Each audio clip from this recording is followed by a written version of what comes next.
I have names only, but very cool. Cool.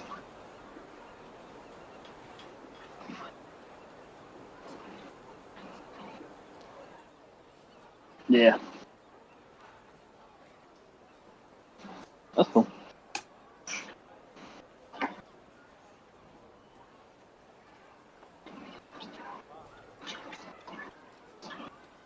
Mm-mm. No, I think we're good. Nah.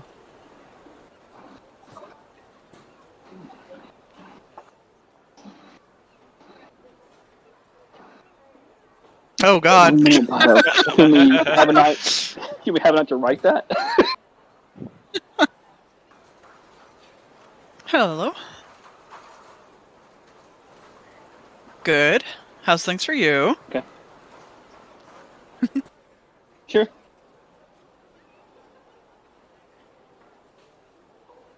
Sure.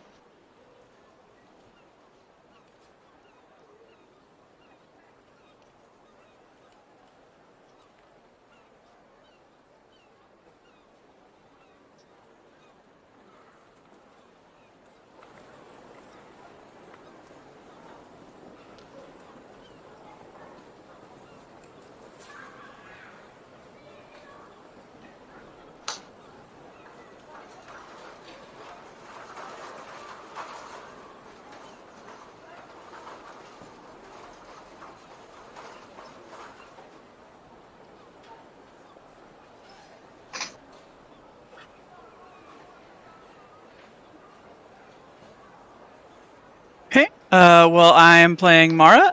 She is a human, a knowledge cleric of the Wayfinder, which is a god of basically adventurers and people, kind of helping people along their path in life that way. Yeah, she is mostly, I guess, like a backcaster is what I would call it. But yeah, she is definitely not up in the front with everybody. So Excellent. And what about Regal? What do we know about Regal? Regal is a tiefling of Levistus with a little bit of warlock, a little bit of sorcerer, fiendlock, and wild magic. He is charismatic and morally gray. Let's see. He works for the Empire as a Volstrucker agent, which most of the party knows now. And that's really most about him. We haven't gone too much into his backstory yet, so. Perfect. And Vivi. Vivi is a human artificer, and he uses guns, and he's really smart. A genius, some would say, mostly himself. Classic rags to riches type of guy, and that's all the party really knows about him. Okay, So that's all I'll say. That's perfect. And Connell. Yeah, Connell is a high elf wizard, a time wizard. Likes to play with the shifting of time and dimensions. He is also a true-born werewolf, which all the party knows that now, and deals with kind of power and confliction and control. Excellent. And last but not least, Atomek. Adamak is a half-orc Storm Herald barbarian. He is from a trading village in the south and our main frontliner. Only frontliner. Only frontliner. At the moment, everybody's a frontline. It's just a matter of perspective. Oh yeah, Connell. So, So thank you for joining us. Now, as I've mentioned, this stream does support schools in Uganda and Nepal, for which our partner organisation, Meaningful Volunteer, did, which me and my wife founded. And we have both of these schools. So each week we're going to highlight some of the members who make our school possible. So the first you'll see on the screen there is Esther Nabukonde.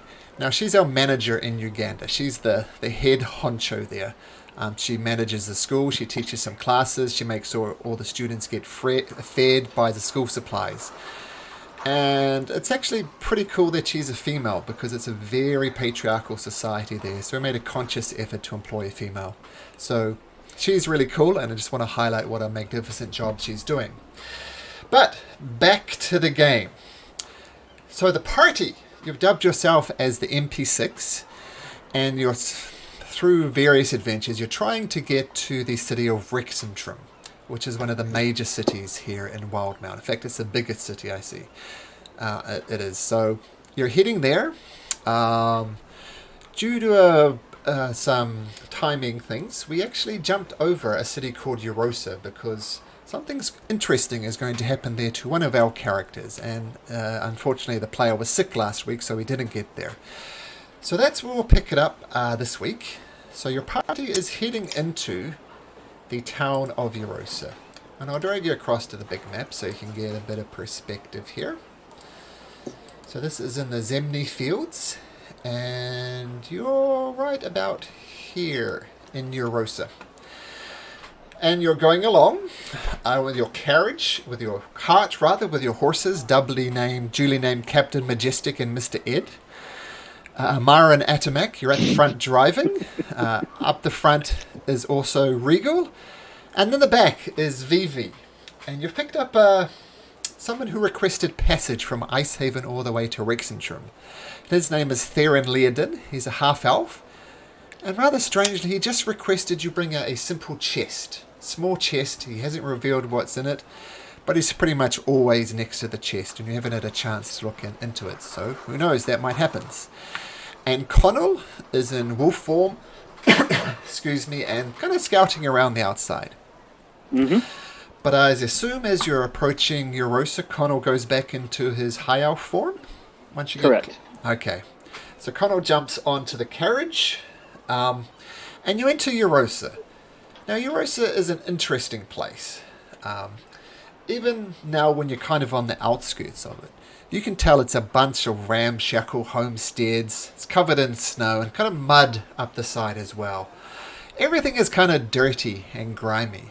Like having come from Icehaven, it was kept relatively screen, but there's kind of almost a layer of grime on this place. Now, there are a few buildings here that are better repair than most, and one you assume is the government buildings and some sort of barracks. And there are some temples around. Most noticeably, there's a sizable temple to Bahamut, the good dragon, as it were. And some of the minor Empire-approved temples around that as well. But definitely the temple to the Bahamut is, without doubt, dominating the city. And as you kind of enter into the city, you see lots of Crown's Guard around patrolling the area. But they almost look a little short-staffed. It could be with the current war effort with the Empire and the Dynasty and their recent attack in Rexentrum. And they seem to have brought in some type of mercenary types as well.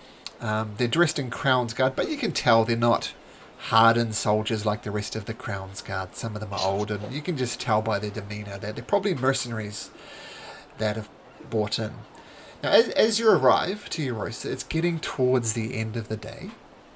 You're tired, you're weary from the road. So what does the mighty MP6 wish to do?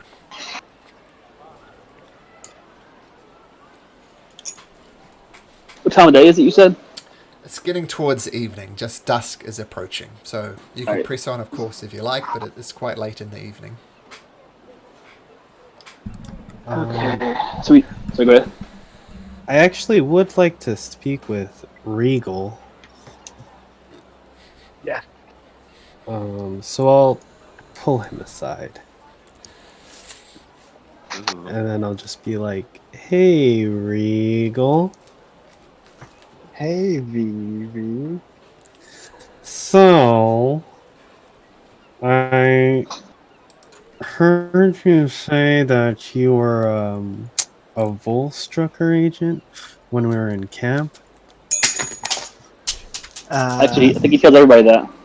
No, it was in the camp inside. You just know that I work for the Empire. Yeah, that would be correct. I was just wondering,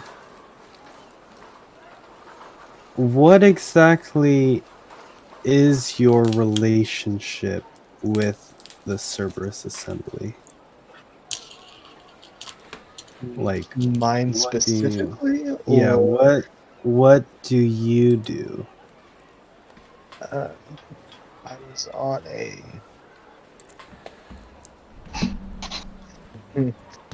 mission to scout up in the north, and specifically, what was going on, since it's a neutral area between the dynasty and the empire. We were concerned that perhaps um, the dynasty would take advantage of that, which of course they did, as they attacked Balin posts and all that.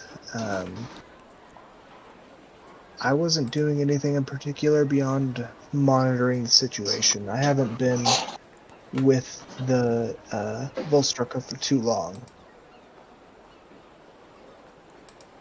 Have they done anything to you, like enhancements They or like experimentation? Because I just, when we're fighting, I may be wrong, but your source of magic, it's very reminiscent of my father's, and for some reason also very reminiscent of my mother. Two different sources of magic, and I just want to know how that's all happening in one person. Well,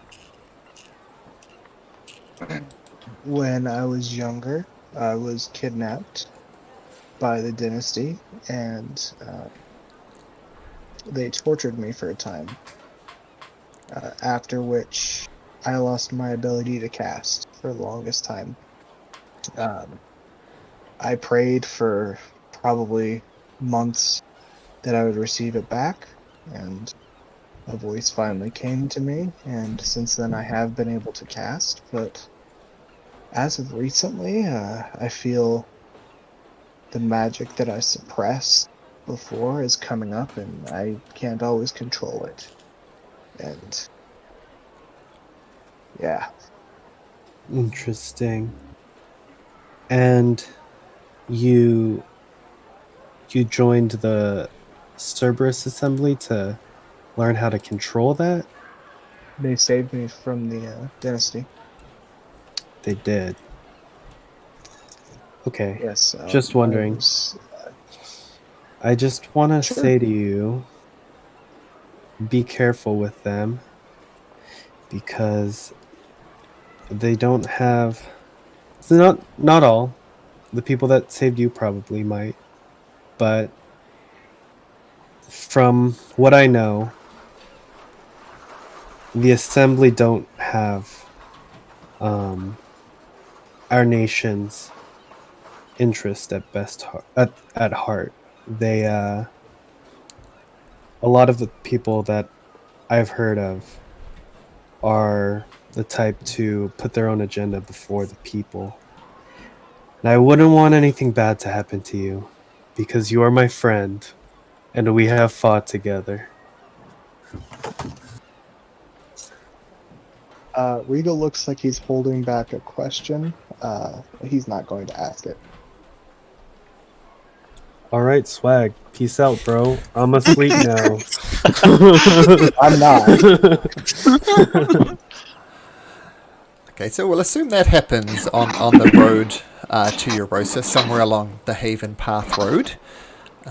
Some interesting developments between Vivi and Regal. But now you pull into Eurosa proper, and as I said, it's getting towards the evening. Everybody's a little bit stiff from either running through the road or riding along. It's better than walking, but it's still not comfortable. There are lots of inns around if you want to take some time in an inn. There are two that immediately struck out. They're places to eat and sleep, but beyond that, there's no flashy things about it. I mean, this is almost like a town that's sprung up. It doesn't look planned. The streets aren't well organized. And as a result, there's not much, shall we say, civic spirit about this place. But you do see a couple of inns/taverns. They both look fairly similar. One's called the Ivory Pub, and the other one's called the Painted Pint Inn. The Ivory Pub and the Painted Pint Inn. Painted Pint is my vote. That sounds cool, yeah. Okay, Sure. so you head on. Just go by I name. I said a pint, so yeah. So you head into the Painted Pipe, and it's an inn. Not much about it. There is a sign above the door that says the hearth before the hoarfrost. And you assume that they're using this as a place for people to head further west, like into Icehaven, and maybe even into Islecross further north than that. Several tables consign. There's lots of people here chatting away, and you do notice some of the talk that's going on. A lot of people are interested in a place called the Ruins of Shattengord. And they're talking about how they plan to plunder its treasures and how it's opened up. And there could be some very interesting things here. And so, in particular, people like Mara, who's got an outrageous passive perception, pick up on this. But you see just to the south of Eurosa, there is the Ruins of Shattengord. So it may be something you could look at in the future. But there's definitely talk about treasures there. How far away are we hearing this? Treasure, you say? How Yeah. far away are the ruins? Yes. The Wait, a day or- ruins about 100 miles south of here. Did I drag you across? Yeah, so it's right here. Oops. Right here. Just to the south of Eurosa. So, that's something you can pursue, absolutely. But there's a lot of people here who look like adventuring types, and they're talking about, how much money could potentially be made there. Before long, you find a seat. It's a little difficult to find a seat, but you do find one.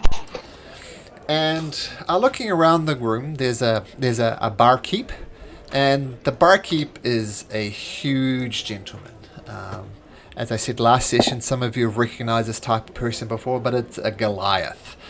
He's a good 6'11" tall, bald head, and with very intricate tattoos covering his head. And you see him like pouring beers and doing bits and pieces, and you notice there's like two of his smallest fingers from his hand are missing. But he seems congenial enough, and he's chatting along. And then a lady comes up to you. You've seen her wandering around. You assume that she's the person who helps out, like the waitress, as it were. And she sits down right at your table. And the first thing you notice about her is she's old.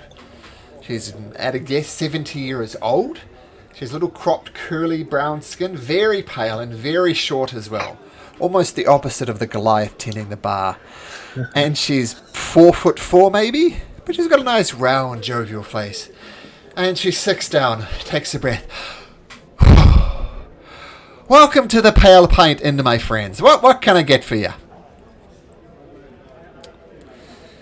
Ales all around? Is it You kinda- nighttime or daytime right now? It's about Evening 8 time. p.m. Sometime around there. So, whiskey and whatever meat you have.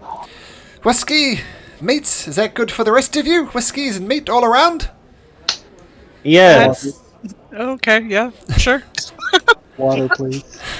Water, absolutely. And she stands up and she struggles a little bit to get up, and she says, "Oh, damn these knees, damn these knees." And she puts a firm hand on Vivi's shoulder and uses it to leverage herself off. And then she waddle would be the correct word here. Waddles off to the bar to get your drinks. Connell's going to whisper to Mara, be careful. That's all. Uh-oh. I'll like stop her quickly before she leaves and ask for a queen's water as well. A queen's water? What would that be, my dear?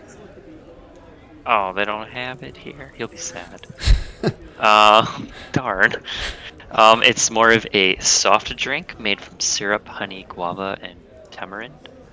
Oh, tropical. Today. The queen's water? Well, I'll tell you what I'll do, my dear. You seem like a nice group. I'll ask the barkeep. And I suspect old Bear Killer, as he's known, will be more than interested in maybe putting something together for you. But I'll see what I can do. And she gives you a wink and then goes about the order. And so you guys are relaxing in the bar, looking around. As I said, there's lots of talk of the ruins of Shattengrod and how it's ripe for plunder. And before long, the barmaid comes up and she presents what was requested. And she says, "Well, I talked to Bear Killer, and he actually has heard of the Queen's Water. And he's missing a couple of ingredients, but this will be pretty close." And she presents it to you. And you give it a little taste, I assume? Yes. It tastes close. It's not perfect, but it's a pretty good attempt from someone who knows nothing about it. I'll just say thank you. I appreciate it. This drink kind of reminds me of home. Okay, and she gives Atamak a tap on the back and goes back to serving other customers. And she almost has to reach up a little bit. I mean, Atamak's a big guy and she's all of 4'4", so her tapping you on the back, almost a tippy toes type of effort. Now, and you go about the food is serviceable. Has a necessary calorific content to fill you up, and it's food, but not much else. As you're chatting, if there's anything you wish to talk about, now would be the time. Otherwise, we'll.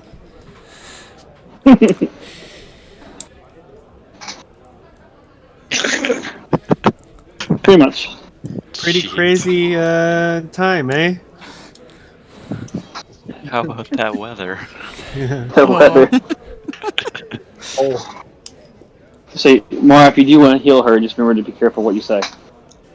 You know, I think if we need to get any healing done, I know Vivi's capable of it, and I know Vivi won't do anything suspicious or wrong here. I don't know if I can help. You're going to commit yourself not doing any kind of magic while we're in the Empire? That's going to be challenging. No, you just have to say you follow my survival. And then you don't lose your head. I don't know if I'm comfortable with that, though. I do understand the concern, but I just said be careful. I understand you got to do what what you have to do. Scaredy cat, Mara? Too scared Yeah. to lie. I just about lost my head. Literally. Quite literally. Okay, sorry, bro. Don't lose your head over it. I'm trying. Theron is at the table as well, and he's kind of smiling at all this, and he's trying to rib Mara again. He says, "Well, you know, worshipping a false god, that's what God's really like. So you worship a different god, and I'm sure whoever you worship will be more than fine with that." And he Who do you smiles worship? and he big. Connell asks. I mean, it's usually the Celadrin of the elves, but I don't pay them much mind. I mean, us elves tend to do with a long time regardless, so we're not so much concerned about the afterlife. And the person I find that is most interesting to worship and get ahead and, you know, do the good things for is, well, it's Theron Leodin. It's myself. I tend to take care of myself. He would. Classic. And as I said, there is a war that has erupted between the Dwendalian Empire and the Dynasty. And let's just say that wars aren't bad for everybody. There is money to be made. I'll also say, though, in times of chaos, in times of war, it's not great to be alone. Sometimes you want friends. Would you consider me a friend, Connor? Not when you're insulting my friend. Just a gentle tease, nothing more. I mean, what I've seen of Mara, she's a very, very noble young lady. So she has morals and principles, and that is not hard to come across. And Wild Mountain itself, let alone in Tiles of War. So consider my ribbing of Mara gentle, because she is a good soul. Are you not, Mara? I hope so. Ooze confidence. You almost seem to be the moral compass of this rag band adventuring group you've got up, so respect, Mara. Oh no. You're the mom. Connor raises whiskey and salute. Salute! And Theron raises his hand and says, "To Mara." Tomorrow. Tamara. And then he drinks To his me? whiskey. You are the MP6. And as you're having this conversation, there's one spare seat at your table, which is where the barmaid, who once again nobody bothered to ask the name of, was sitting as taking your order. And this figure sits down. And he is obviously a tiefling. You can tell by the general shape of his body. But what you notice about him, says Malcolm, quickly going to his notes, is even you can't really make out the entirety of his face, but as I say, he's very obviously a tiefling. You can see the redness of his skin poking through. It's almost a little veiny. He stands reasonably tall, about 6 foot, and is skinny. You get some flashes from inside there as the candlelight bounces around. You notice that he's got numerous piercings down both ears. He wears a long black cloak in a way that kind of teenagers, boys would think look cool on them, but never does. And he's got a red tunic over a white shirt and dark leather pants. And as he sits down, he takes a long breath on this pipe that he's smoking. Just a wooden pipe. And the aroma kind of fills and takes over, momentarily at least, the staleness of this bar. Several pints of ales over the years have left it with that dull taste of stale beer. But this pleasant smell, it almost smells like roses as he sits down. And as he sits down, he says, "Greetings, everybody. It is so nice to see such pleasant company. My name is Regal's dad." It's a weird name. It's quite common. Quite common. Yeah, sorry. My name is name? Quest. And I can tell you're new to town, so might I ask what brings you all to Eurosa? What gave it away? We just walked in. That's when gave it away. I mean, I did see your cart out front and your horses, they look quite tired, so... it's not hard to tell you're from out of town. If nothing, your hesitancy to admit such speaks volume. So, We're once just again, passing through. passing through, and where are you on your way to? To East. Rexentrum, of course. Rexentrum, the big city. Many Yeah. adventure could be had there. And what, might I ask, are you heading to Rexentrum for? Adventure, exploration. We've never been there. I haven't been there. There's several of us. Well, it is a magnificent city. I've been there a couple of times myself. I hail from further south, but here I am finding myself in Eurosa. Might I inquire about your name? And what's your name, he says, looking at Mara. My name is Mara. A pleasure to meet you. And what's your name, High Elf? We don't see a lot of High Elves around here. Good at the table, will you? Connell. Connell, nice to meet you. And you, sir, the rather dapper-looking gentleman, he says, looking at Vivi. Vivi. Nice to meet you. You too. And what about you, my half-orc friend? I am Adamak. Adamak. Now, Adamak, let me give you a friendly piece of advice.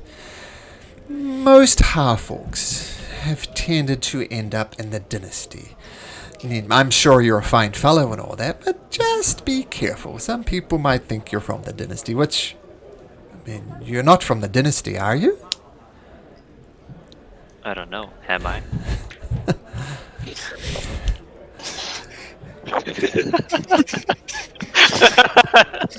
Just checking the player knows the dynasty and the empire, and you are in fact from the empire? Yes. Well, as I said, be careful. I mean, I suspect you're ribbing me because you are literally in the empire, but be careful. What about you, my tiefling brother? What's your name? Regal. Regal. Interesting. And with that, he pulls back his hood and reveals his face. And as I said, he's a red tiefling. It's almost a little off-putting. He's so skinny that some of the veins are popping up through his skin, which even adds to the effect. Earrings down both. It's too early for Fireball. Earrings down both ears, and it's quite handsome for a tiefling.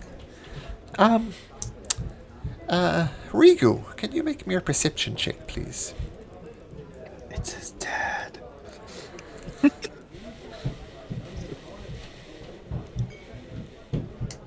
Oh, nice. So,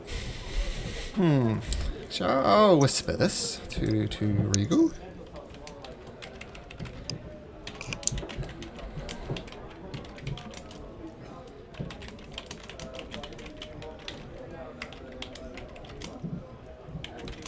Suspicious.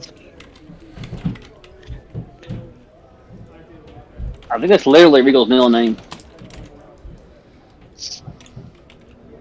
Might as well be at this point. Right. I don't have middle names. Okay, You do now. Oh, you sent that to me, Malcolm. Oh! No. Damn it. No, that's to Regal. It should be to Regal. DV was very insightful. No, I I just got it. got it on my screen. Are you? He's hacking the system. Oh, are you? Regal- You played Regal last session. Yeah, you probably have it Oh, you linked. did. You did too, yeah. Oh, Okay, well let's fix that right now. I see everything. I was like, DV is just very insightful. He rolled a natural 27. Okay, yes. So okay, you are insightful. You managed to read his thoughts. Whoops! I did it backwards. I removed Regal and left a Vivi there, so let me just fix that. I'm Regal now. So Regal is My character now controlled by Regal. Okay, so that explains why Vivi saw that. And yes, this figure pulls back his hood, and do I know you? I think we might have met before. Do I look familiar to you? Just a bit. I can't put my finger on it. It's interesting because I'm sure we've met before. Isn't that right, Damien? Huh?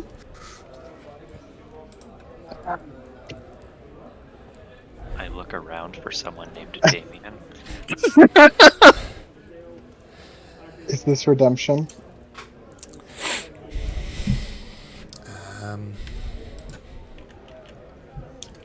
Just let me something whisper to you again. Mara will remember that. Damien, it's me. You know, you really shouldn't smoke. It's bad for your health. Oh, All right. well, mother, It's the whiskey talking. mother never did approve, did she? Huh? Say that I remember Mother too well. You do remember me, though, don't you? How can I forget? The brother that could never compare. Well, let's not bring Wow. up that old chestnut again. No, we've both travelled quite a way from our humble beginnings, and our sister, who I must say she's very loyal to the family, unlike you, who disloyalty to the family might be a strong message, but you're definitely not with the family anymore, are you? Oh, I can't say that I am. So tell me, Regal, what happened? Hey, Mhm. Malcolm, Colin's going to cast Check Thoughts. Sure, can you bring up the spell for me? Yeah, it's up. So, detect thoughts. So, what type of saving throw? We'll do that first. Don't think there is one. Oh? Okay, let's read it properly then. Oh no, it's a wisdom saving throw. Is it? I'm not seeing it. So There one it is. creature. There it is. Yeah, wisdom saving throw on my DC. So my DC is 16. Okay, I'll make this a GM Sorry, say it. roll. 16. That means you're smarter than me now, Connell. Yep. Looks like you took the ability score improvement. And what's your 13? 16 is my DC. 16 is your DC. Okay. Yep. Okay, so he fails his row. So he fails his wisdom. So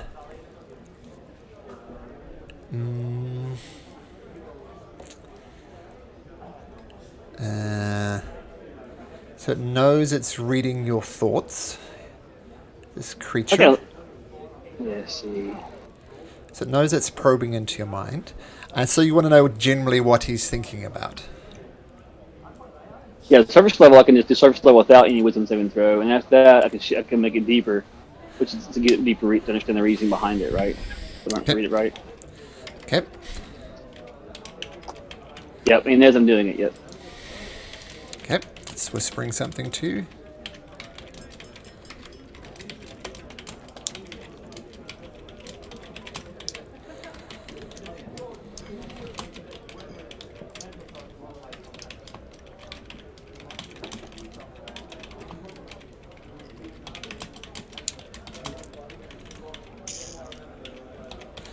Okay. Is there anything more you're looking for, or will that suffice? That's good for now. Okay. And you see this creature, this tiefling glare at Connell. And he says, and he's going to make an intelligence check. And let's see if you can beat it. So he rolls What am I gonna a do? 9. So you make a Can I roll an intelligence check? straight intelligence roll. So just D20 plus your intelligence. No, with advantage. 9 itself. Oh, 9. In the event of a tie, nothing changes. So in other words, you're still reading his minds. And if he comes up with something other than what I whispered to you, I'll let you know. How does that sound? Okay. Works perfect. Okay, so this creature who introduced himself as Quest says, so Regal, what did happen that night you disappeared? Where did you go? On the website mysteryscenemag.com, Was they taken. say, Gabby Club's teenage life is as normal as it gets. Sorry. Her daughter What is that? I've pizza. Then one night, I Gabby Google told her, "Kayla, Chromecast in my room, and for pizza some reason delicious. it picked it up and it's given me a history or something. Gotcha. No That's problem. great. But it's quiet now. It's quiet now. So, Damien, what happened that night? Come I on, was brother to taken brother. by the dynasty. I was kidnapped and tortured. Is that what you wanted to know? You're my brother. You're my blood. I'm interested in what's happening to you, because if nothing else, your demeanor has quite changed. You think so? I do think so. So, you were taken by the dynasty. You're plainly not in the dynasty now.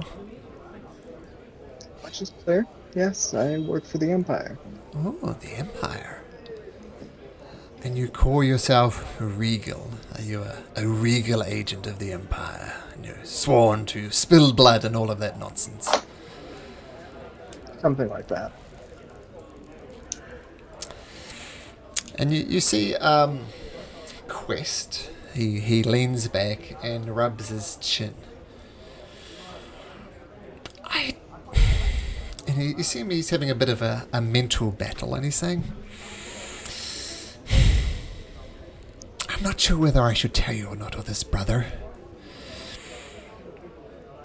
Because I fear the damage it might cause might not be worth it. But even saying this, I'm setting myself up to say this.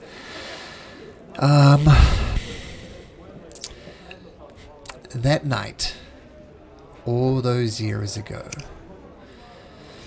I was out in the fields practicing my magic, which, let's be honest, was never quite as good as yours, which always bothered me. And I saw those men come, and I saw them take you away. And despite our differences, I couldn't help but follow them. And so I did. That's what I did. I mean, I saw you run, and I saw you fall. I mean, they were obviously casting some type of magic, and I mean, you fell asleep right then. And then they took you, and they placed you in the cart. I'm assuming most of this you gathered.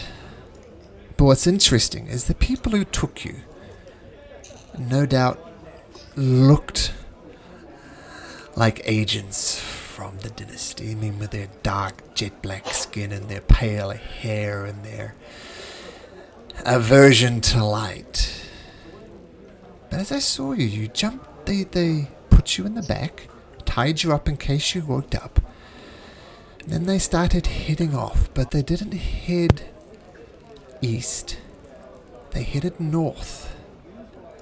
They headed north, and they made their way up through Zadash and the Amber Crossroads, and I followed as much as I could. Sometimes I lost them, and sometimes I regathered them. But one thing I noticed on the road to Rexentrum, the dark elf forms faded. And they were quite obvious members from the Cerebus Assembly, and not the dynasty itself. After that, they took you somewhere in Rexentrum, and I lost you. So it seems, my dear brother, you were not taken by the dynasty, but you were taken by the Empire.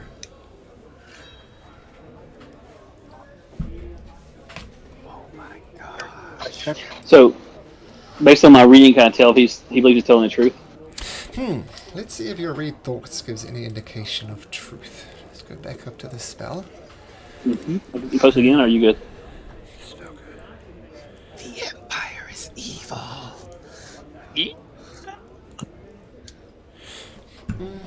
Okay.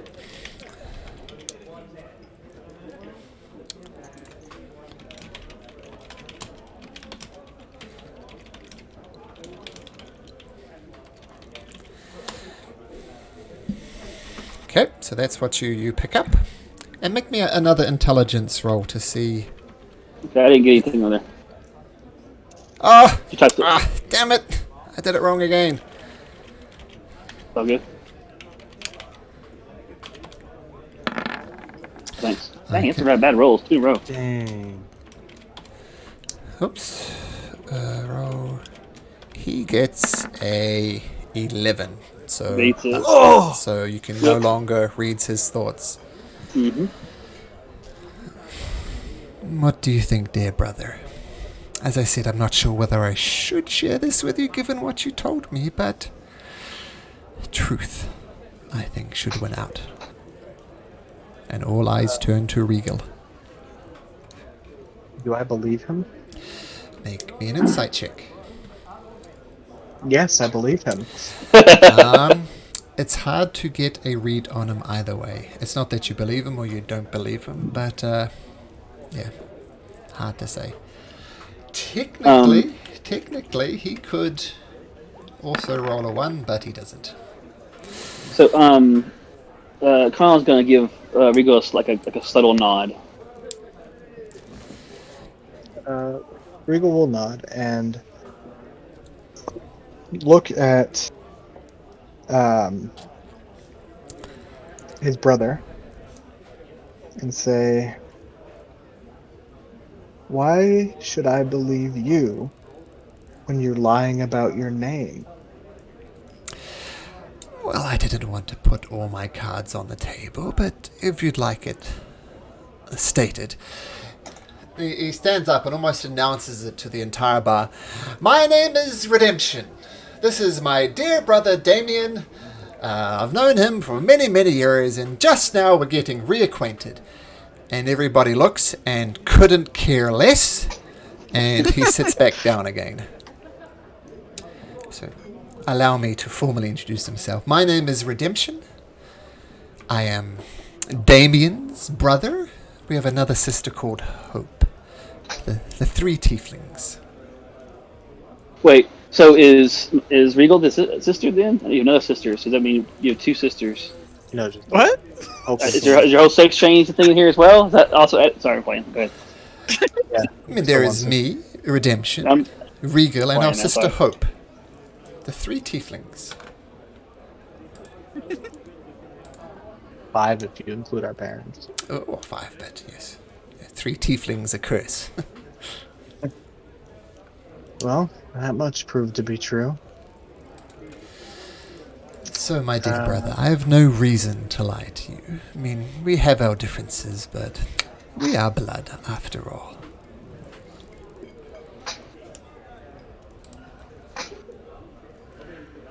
Can I Well- insight check him? Sure. Absolutely can. Okay. Okay. I know nothing.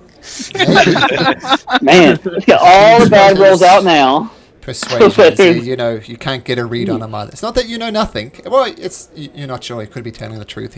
Could be lying. You don't know. So why would I lie to you, brother? You want a list of the reasons, or just the one? Alphabetical, Right along. numerical, chronological. Well, that is fair. I mean, you can choose your friends, but you can't choose your blood. And families do squabble, and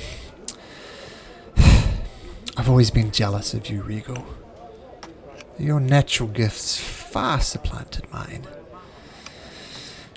And when after I traced you back to Rexentrum and lost the trail, I did make my way back to Felderwind Tillage, where we grew up.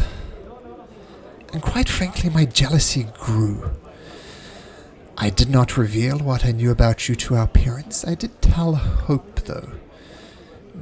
She was distressed, and I felt it would be too much for our parents, given, well, the prejudice they experienced in Feudalwind Tillage. It was too much for them. But when you left, it was just Regal. It was Damien this, it was Damien that, and what happened to Damien, and let's find Damien. And I did keep quiet to them, but Hope does know. So you know my jealousy, and this is only growing. So maybe there's a part of me that looked upon it as luck that we met here in Eurosa. I mean, I've been wandering for a while, trying to find my way in this world and not succeeding. But then I saw you, Damien. And I knew you had I talked to you, and I felt this was the time to tell you the truth. So, Regal, do you believe me?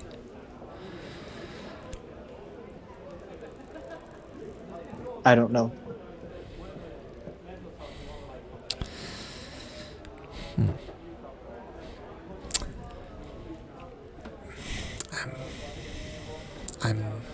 I'm not sure what else I could tell to convince you, but I assume you think I'm telling. I am telling the truth. Well, my friends seem to think you are, and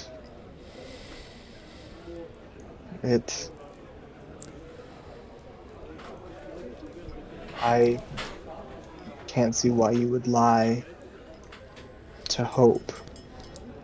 That is the key here, not the lie to me. Neither of us ever had anything against Hope, and I don't see you lying to her. Hope is a good soul. Perhaps the best of us three. Easily the best of us three. I agree.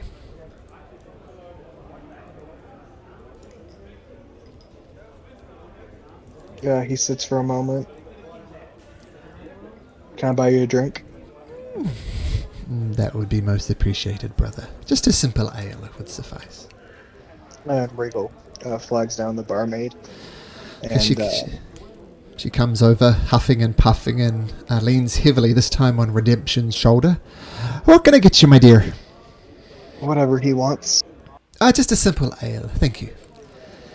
And she pushes off Redemption slash the quest, and she returns back with an ale. And he raises his ale and says, 2 brothers. And I'll raise my water and do the same. Clink.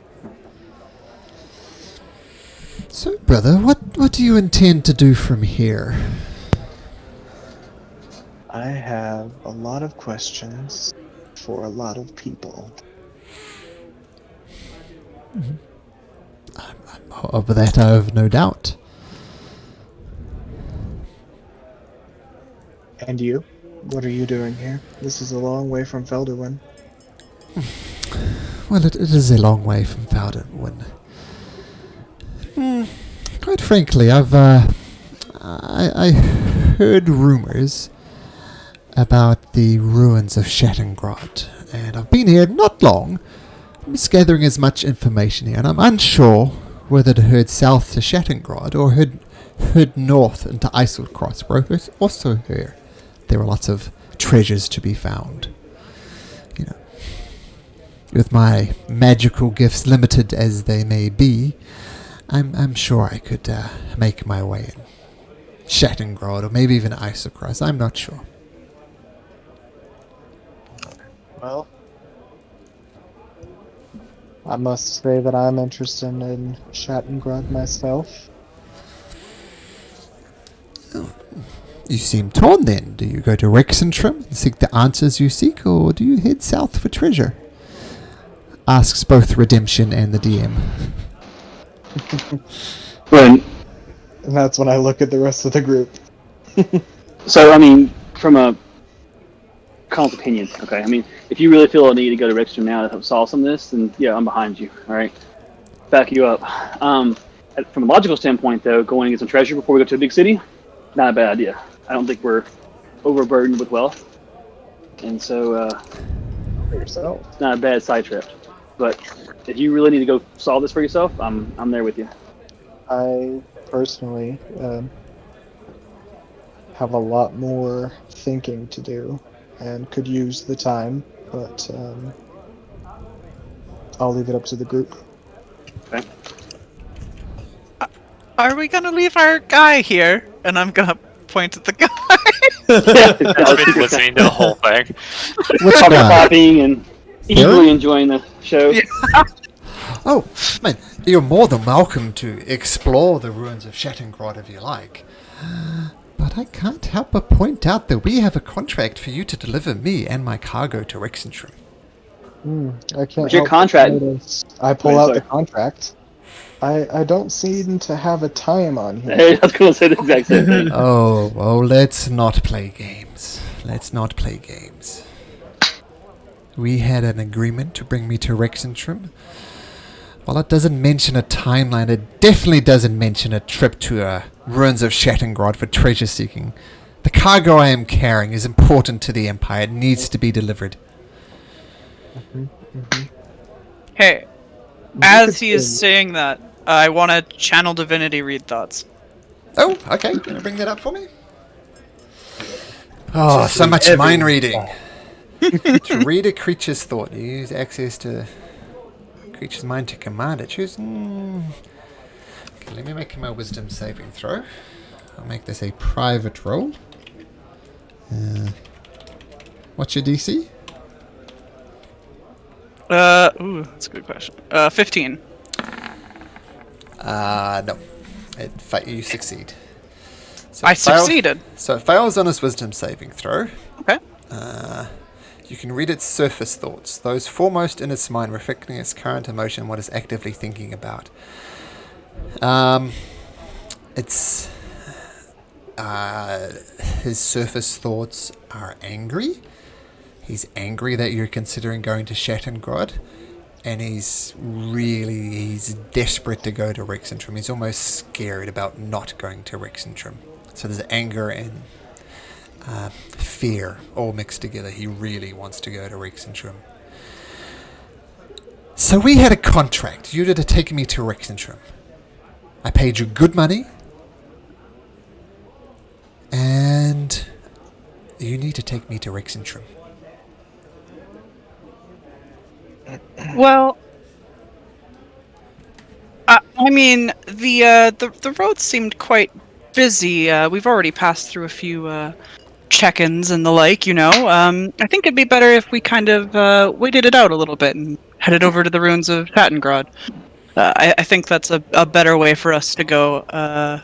Don't you think so? And I'm going to use the suggestion spell, which he automatically I fails. had the same vision. Okay. Sucker. Oh, so what are you suggesting? You saying is it That a he good idea? that we that we go to Shattengrod. It's a good idea. And that he thinks that it's a good idea, so that he agrees to it. I'm not commanding him. I'm just saying that Okay. he thinks that it's a good idea. So he does think it's a good idea, but can you bring up the suggestion spell for me? Because he does fail it, as your read thoughts does. Limit to a sentence of 2, concentration up to 8 hours. So he's gonna think it's a good idea for about 8 hours, and then it's gonna be a bad idea. Which it's a 3-day, I think, trek. Wait a moment. Wait just a moment. I've got to look something up.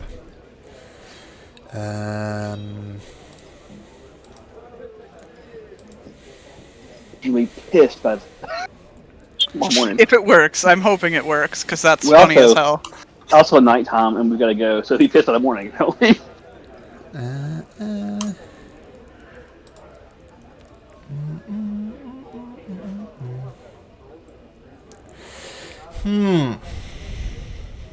Yeah. I was looking up. He is an elf, and there's something about being charmed. Harm, yeah, he's yeah. He has advantage shit. on saving throws against being charmed. Yep. So he is being charmed. So roll again. But your first thing is it's not really a charm, is it? Read thoughts. You're not charming him. You're not commanding him to do anything. You're just reading No. his thoughts.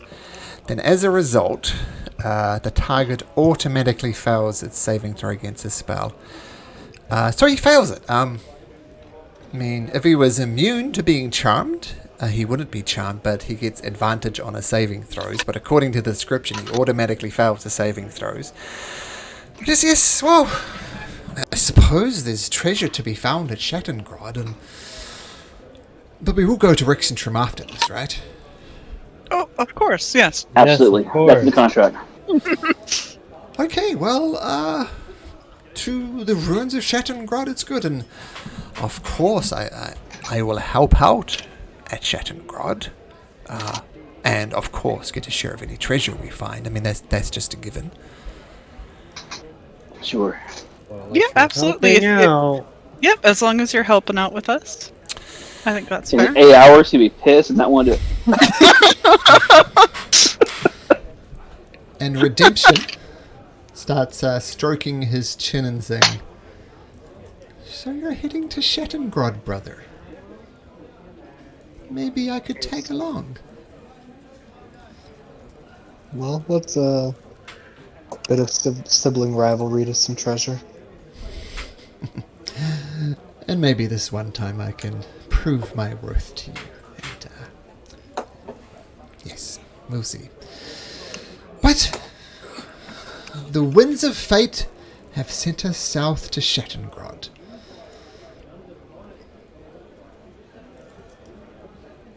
Indeed. So I assume we'll leave at first sight. I hear you have travels. Maybe we'll head south on the Pride's Walk Road. Maybe we'll plan out our path a little bit better. It's a matter of when we leave the Pride's Walk Road. But yes, we can go to Shattengrod. Okay. But with that, my dear brother, I shall get the rest that I need, and I'll see you at first light. And for reference, what time is it now? It's getting 10 p.m., that sort of time. What time is first light? So, Hungover 6 a.m. 6 a.m. you said? Yep. That's Right. roughly 8 hours. Oh, as it happens.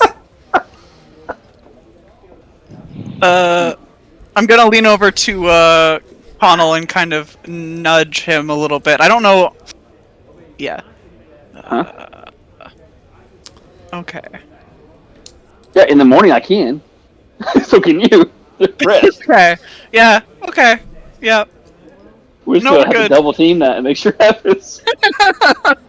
We're good. Suspect you're talking around the DM here, which is to be encouraged. Yeah, we're whispering to Sod there. Okay, very good. Okay. And Theron also gets up and says, I too will see you in the evening. And he disappears off into his room. Still carrying the chest, by the way. He didn't leave the chest in the cart. And your horses are just tied outside, and the inn's given them some simple feed, so they'll be happy enough for the night. And he disappears up the stairs of the Pale Pint, The horse and I hate that, but okay. leaving the MP6 alone. Colin's gonna order another whiskey. so how you feeling, Regal? Subtle.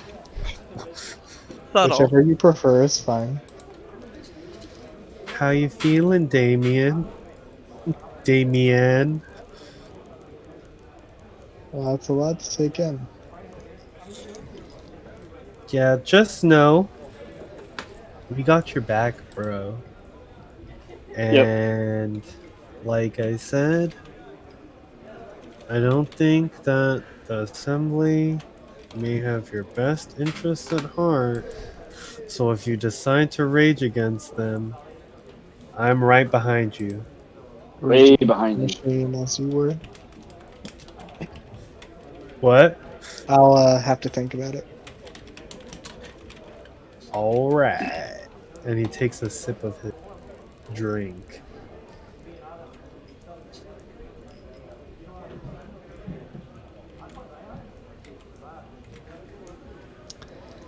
Regal's just staring into the distance. He has like 1,000-yard stare right now. He's gonna be up all night thinking about this. Boo. I mean, it's good that he doesn't sleep then. Yes. Or bad. Really impacted by like when my brain just decides to think about this stuff.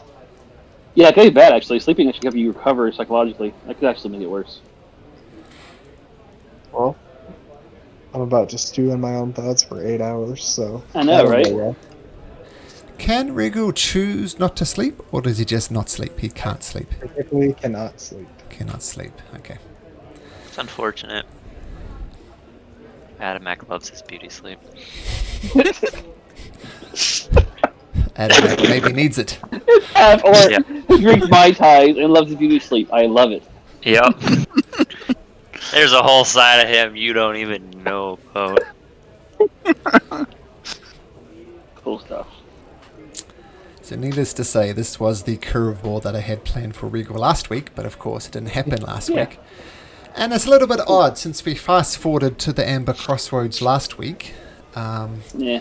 But we could just It's all good. pretend that didn't happen. Yeah, that happened sometime before then. Maybe on the long way around, like you go to Shattengrod, back to Eurosa, and then Amber Crossroads, and then all the timelines converge. We got lost. Okay. Or maybe they get lost. There's some stuff about to go down, so. Oh, and by the way, Faldwin Tillage is... I'll show just a dash as well.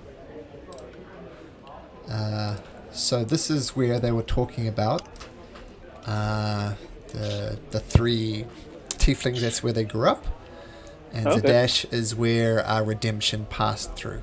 Just to give you some common sense. So this is very much where Regal grew up, and yeah. But you guys are in I'm your true boy. Rosa now. Remember the dash from Good Roll. Indeed. All right.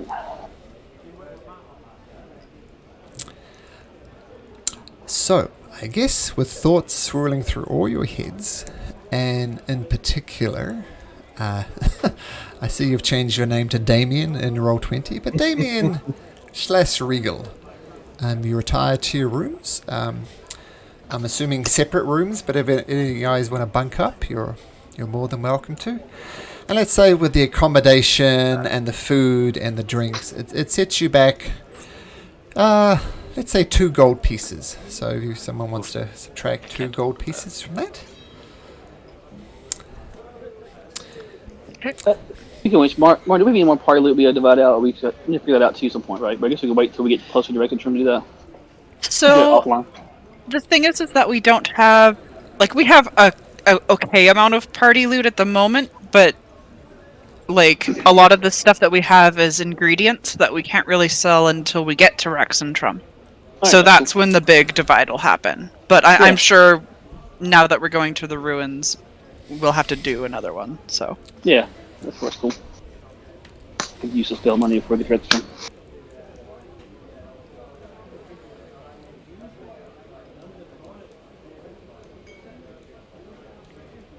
Okay. Alright. So you retire to your rooms. As I said, they're separate rooms unless somebody wants to bunk up.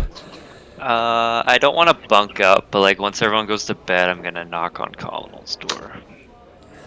Alright, he'll open the door and... Hey, Eddie. I'll be like, there's some stuff I'd like to talk about, and I was wondering if I could come in. Sure, man. I'll go into his room. Assume there's a table and chairs there. Yep. Cool. Have a seat. So I'll sit down, and then, so I'll talk to him. So in some of our fights so far, I have noticed that you do this kind of magic where you create like a copy of something. A copy? Yeah, like the one time you made a copy of myself Yeah, and one of yourself. yeah, I can do some illusion stuff. And I was wondering if that is something you are able to teach someone. And so Connell's curious. So, magic is it's difficult to learn. Are you want to dabble, or is this something that you're really into? Because it's not easy. So the thing is I don't have any magical prowess per se, but the only time like I have anything of the sort is like raw energy, as you have seen when I Mm-hmm. go into my rage, and I was wondering if there's a way to like incorporate that into something So similar. when you talk to a wizard about magic, each wizard has its own either proclivity or its own interest, right? So you're talking to a Tom wizard, which, or for me, it's dimensional focus wizard. So my Time Lord. My focus is about how to use and how to use our dimensional spaces to transfer energy, and so it's a very specific type. Um, are you interested in that? Can you think you're up to studying that? 'Cause it's not like people think. People think it's remembering, wiggling their fingers and things, and it's more about learning to open up your awareness and be able to pull and manipulate energy. That'd definitely be something I'd be interested in. I don't know how easy it will be for someone like myself to learn that. Let's start with the basics and see what you think of this. Okay, and then we'll work on some more later. The basics are about dimensions. So do you know what dimensions are? Like of a box. Yes. Okay, so if he's going to use a illusionary magic, he's going to draw a line on the table. So this is like one dimension, right? Mm-hmm. He draws a line on the table. Two dimensions is if he draws an x and y axis. This is two dimensions, right? It has his length and width. Mm-hmm. Okay. Now he creates a square. This is three dimensions. He holds the kind of illusionary square in his hand. There's actually a fourth dimension. He kind of draws his hand in the air, and then the four squares kind of travel. So there's like five of them, right, in the air. Mm-hmm. Time is another dimension. Okay, you follow me so far? Yeah. So a sixth dimension, which we aren't aware that exists, is really its ability to manipulate that, to go into a void and connect to anything in the world, anything that you know about and you feel like. So most of magic is studying these things you want to know, these things you want to understand, with illusion or the body, or you want to understand fire, or you want to understand lightning. And so you have to kind of dig into it and understand how it works. And then all spells really are. So you open the spell book, shows you the spell. It's not really incantation. It's actually an understanding of what it means to do fire and what's the chemical compounds of a fire. So he holds his hand up and he crystallizes. You've seen him do it before in Firebolt, where he concentrates and the air kind of solidifies around it in his hand, and you see the fire fill up into the ball. This is my Firebolt, and what I'm really doing is I'm pulling energy from somewhere else into my hand to change the molecules in my hand to create fire. Okay. And he snaps it out. So it's studying magic, my magic, dimensional shifts. My magic is about studying that dimensional differences and how to use that. Are you interested in doing all that, or is it just going to be kind of? Because that's how I study. That's how I do things. Or you just want to wave your hands. So Adamak will like nod like he is 100% understanding everything you're saying right now.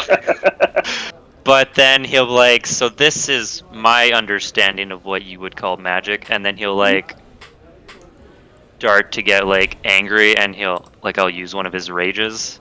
But, like it won't be like an intense rage, and then like he'll start like sparking with like lightning. And then I'll be like, this is my understanding of it so far, and I draw my power from like elemental spirits and whatnot. So it's very different from what I do. So if I want to teach you how to do magic, I want to teach you what I know. So are you Yeah. up to studying and learning, or? Yeah, I was just wondering if like this would be helpful in like as a starter point, and then to go on to like what you know and teach your way. Somewhat. I mean, it is force and energy. We have to teach how to move one force to the other, one place, one spot to another energy spot, to be able to do that. Even the simple illusions is about moving energy and transferring energy. So, as long as you're willing to study and learn, and you're willing to work at it, then I think we can get there. But as far as if you just want to move your hands around and make things happen, I can't help you. No, I will. I will definitely work hard, and this is something that I would really like to learn. All right, cool. Yeah, I can help you. Perfect. I'll like shake his hand. All right. Okay, so I'm going to assume I know where Atamak is heading with this. Yep. The players don't, of course, but I did tell Connell just so he had an idea of Yeah. where I was coming from. okay. So I'm going to assume that as you have various rests along your way back to one day you'll get to Rexentrum. That Connell's kind of teaching him, showing him how things work, and as you said, Adamek, some of it you kind of nod and say, "Oh, I completely understand that." You got no idea, Yeah. but it's like teaching calculus. You're going to learn a little bit, Exactly. learn a little bit more, and then we'll see how it goes. But eventually, things will click into place, and we'll see what happens in Rexentrum when you get there. Which, as I said, I know where you're heading with this Atamak, but we'll assume that Connell is teaching Atamak various bits and pieces on various roads and points of rest. Okay. Okay, cool. Is there anything else people wish to do in Eurosa during the night? No. Damien? Yes. I was just waiting to see if anyone else wanted to do something. Sure. So, Damien is rented a room, which is not normal for him, because he normally just sits in the front. And for the first time in a long time, he's going to say a prayer to the Wanderer and beg for advice or any help that he can provide. So what does Regal say exactly? Oh, Sure, Damien. Perhaps I haven't been the most leal follower that you could hope for, but I do my best with the talents that you've given me, and without the experiences that I had, I wouldn't have needed that. But I still would like to know the truth of it, because I would like to exact my revenge on who did this to me, and that is what I asked for help with, and I'm lost. I'm unsure who my friends are and who my enemies are. I need help. And as you're saying this, there's almost like a breath of cold wind in the room. And you look around and tiny shards of icicles pretty much cover the entirety of the room. And the temperature drops noticeably, not so much that you're starting to shiver just a little bit, not too awkward, like going for a walk on a brisk winter's day when you haven't maybe dressed for the conditions. And you hear a voice in your head. As I said, it's a voice you haven't talked to or heard from or communicated with for a long time. And then he says, you hear the voice saying, "What troubles you, my child?"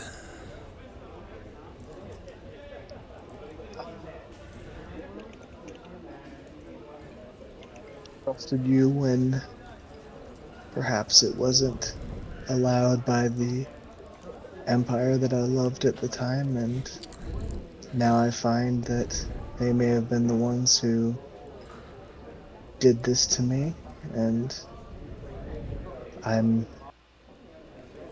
as I said, I'm lost. I was so sure of myself. I diverted our entire party to Rexentrum to run to the aid, and now I'm finding that they may be the reason why I can't remember my parents, why I lost my magic, why I haven't seen my sister in years.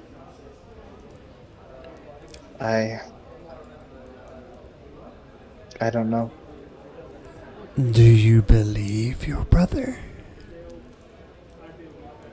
My brother would do a lot of things to me, but I don't think he would lie to me. How do you feel right now? Angry. Use that anger. Punish those who have wronged you.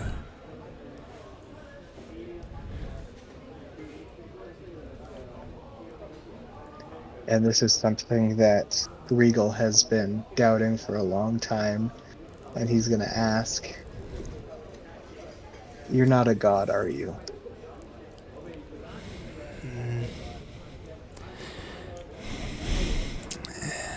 In the most strictest sense of the word God, no.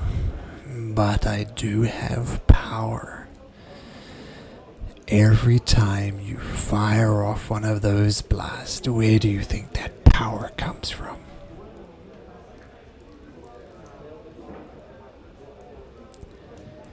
Hell.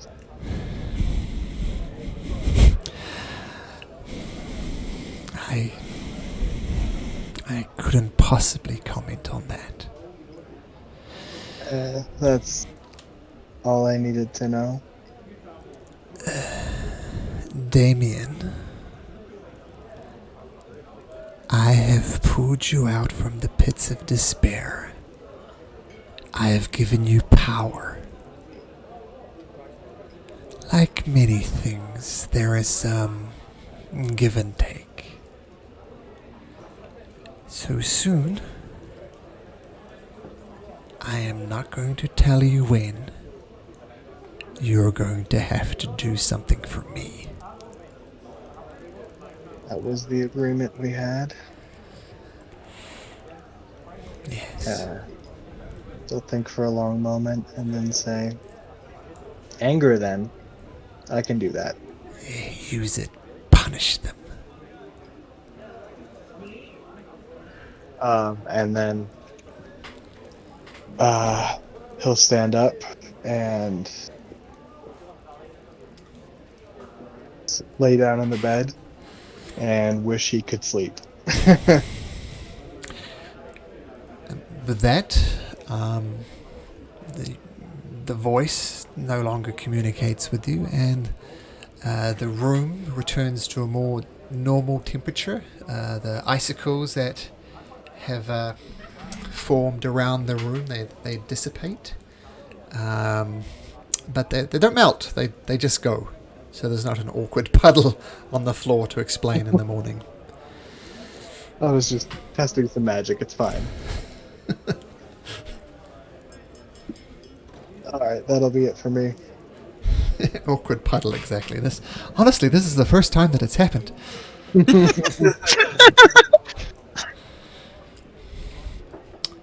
Unless there's something else. Mara, are you good? Only left. Martin, BB, you got anything you all say? Yeah, seriously. No, I'm good. I'll actually, I will go up to Vivi. Okay. What's up, bro? Well, I happen to notice that, I am not particularly good with, the sneaking of around things. Oh yeah, you're pretty bad at that. I was wondering if you would be able to give me some quick pointers so that I'm maybe not giving away our position so much. I feel like I maybe have crawled my way into a few fights. No, A lot of fights, actually. No, I'm just kidding. Yeah, sure. But I'm a pretty strict teacher.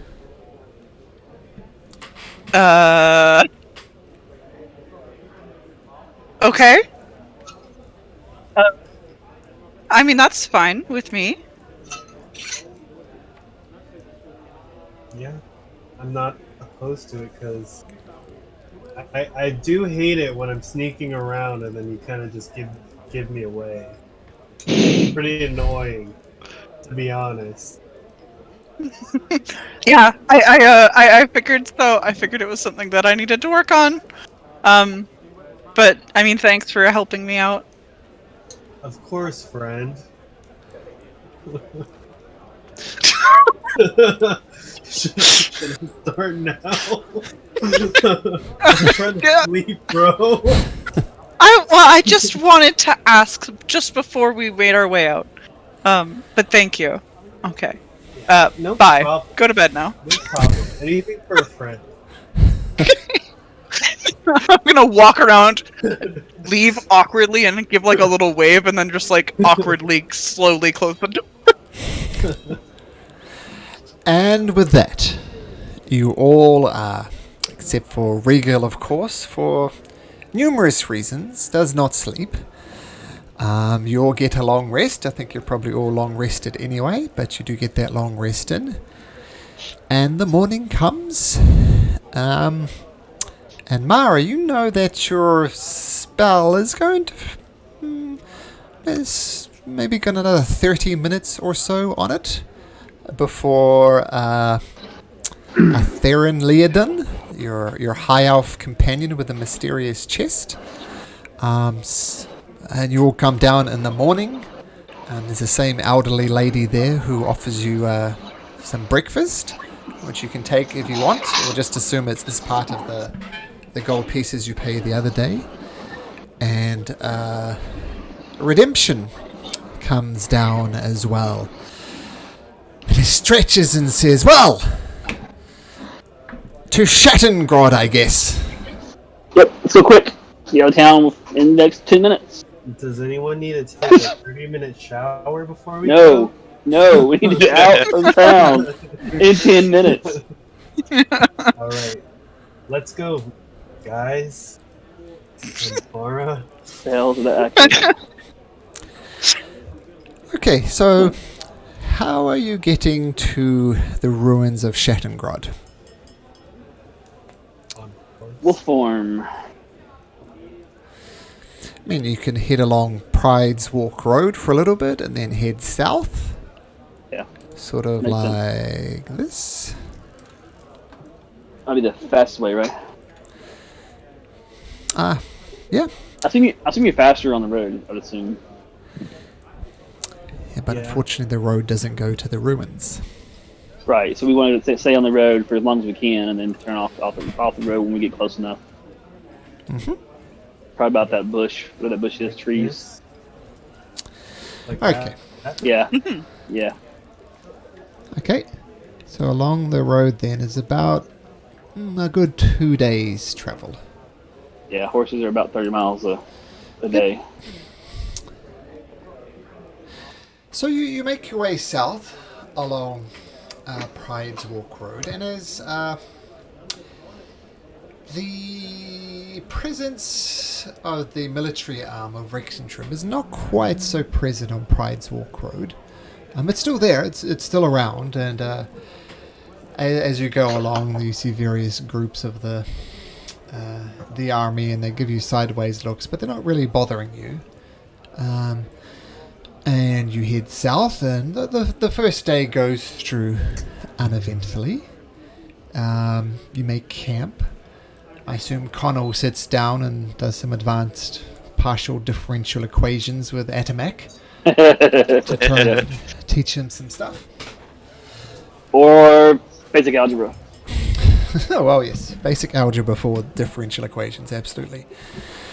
And the first day goes without a hitch. Theron Leodon is kind of keeping to himself, saving his snide comments for now at least. And Redemption is having kind of surface conversations with Damien as things go by. Yeah, so unless there's something you want to do else on the first day? While we're on the road, would I be able to start that little project I was telling you about, Malcolm? Yes. Or do I have to wait for Rex and Trump for that? Oh no, you can start on it if you like. So, do you want to explain what you're doing? So, I'm going to take that looking glass that we found, and I want to make a scope for my gun, so I can be like a sniper. Okay, so this is very much an exercise in optometry, I guess would be the right word. Like using lenses to focus and use it to calculate ranges and exactly where you need to position your gun to do it. This is not a trivial project to do. It's going to take you some time, but you can definitely make a start on it by making me... what tools are you proficient in? Tinkers, thieves, Tinkers. woodsmith, Yeah, so smiths. tinkering check, please. Tinkering check. Before I do anything, I'm going to integrate my tools into my armor, and I will tools and tinker's tools. Is this dexterity or intelligence that I'm using? Intelligence for this step. Right. Well Oh, done. jeez. That was almost a natural 20. 18 plus 4 plus 3. Okay, so you get down and you study it and you realize that this is feasible. You're starting to scratch some notes on the paper about how you can adjust the optics on the looking glass to get it. And you've made good progress during this night. So you're off to a good start, but you're still several steps away from understanding exactly how it works. Nice. Okay, so good start.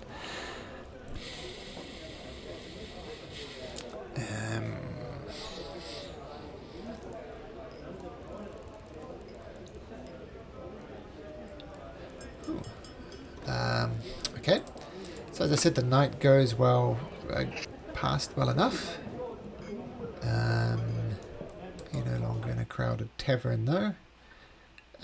So I don't have music for this, but we'll just do this one.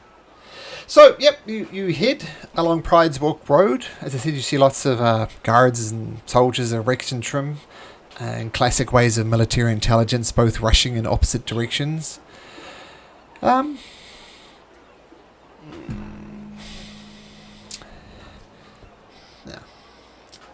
as you go down to sleep, Mara.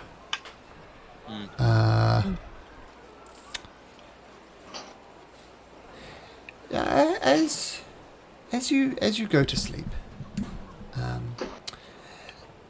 you see an owl, and you're half asleep, and you're not far. You're right on the edge of sleep. You're not sure if you're dreaming or you're not, but you see an owl, and it looks very similar to the iconography of the Wanderer, or the Wayfinder, sorry. And it looks at you, and it's got its two owlish eyes set on you. What do you do? And I'm laying down at the moment? Yeah, you most of your party members, except for Regal's being a bit creepy as he usually is, have fallen asleep. But you do see this owl, and it definitely has its eyes locked on you. And as I said, it looks very similar to the iconography of your religion. Am I able to get up? Sure. Okay. I will look back at Regal.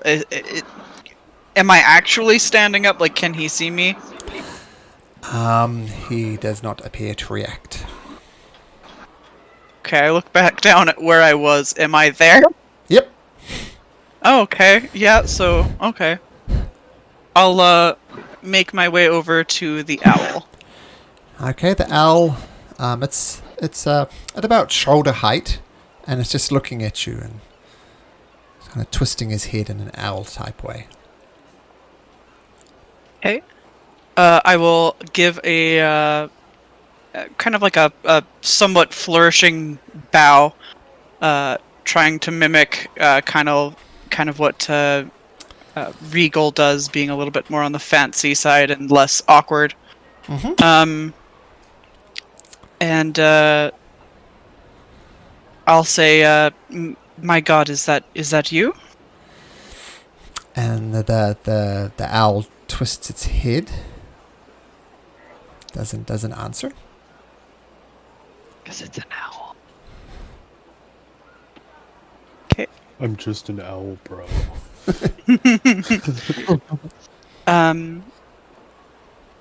Are you trying to show me something again? The owl twists its head again, not really indicating either way.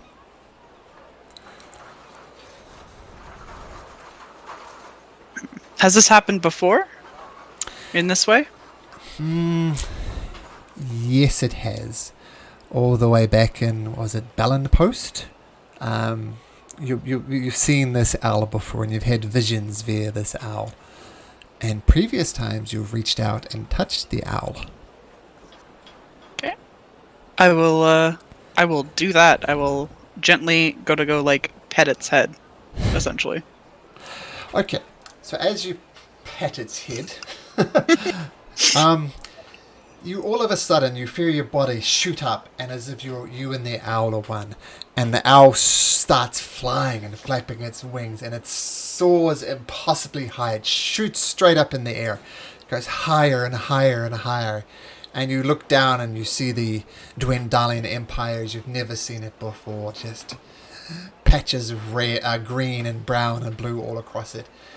And then as it seems it can't possibly get any higher, it turns around and it dives and it goes down, down, down. And it looks as if you're going to hit the earth, but you don't. There's a small, tiny gap you go through there. And as you go through there, rotting hands shoot out from the side of, and they try and grasp you as you descend in, and you twist and you turn in your owl-like form. And you emerge into a massive cavern where a huge flaming bird, and it's held down by dark, dark chains, and it's struggling and it's moving, but it's not getting anywhere. Obviously these dark chains are keeping it pinned to the ground, and several figures dressed in robes seem to be experimenting on the bird with some strange arcane magic. One figure looks in your direction, and it seems to see you, even though you're not really here. But this figure locks himself right on you, as if he can see you, even though you feel, as I said, you're not really there. And this figure he's an elderly man, at least in his 70s. He's got a long grey hair, grey beard as well. He's kind of balding a little bit on the top. Big bushy eyebrows. His skin looks old. There's visible liver spots around his face. And he's wearing robes of white and gold. And he sees you, and this almost smirk comes across his face as he looks at you. And he looks at you in your direction, but almost not in your eye. It's kind of like talking to someone and they're talking by focusing their eyes on your forehead. It's that type of sensation. It's not good. And then all of a sudden, you are sucked back out of the cavern and shoot back up into the air. And you see now the Wayfinder standing in front of you in his avatar form. What does the Wayfinder look like, Mara? He is a absolutely massive, gigantic, spectral owl. Okay, so you see in front of you this spectral owl, which you've seen a few times when you've gotten visions back home. And the owl, or the Wayfinder, looks at you and says, Mara, you have done wonderful things, and seen so much which I know is what you crave for. You have seen parts of the Dwendalian Empire that people from Isocross would only dream upon. but there is so much more to see and explore. I am going to need you to do something for me. Can you do that for me, Mara?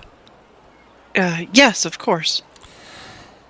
I am going to need you to free that firebird.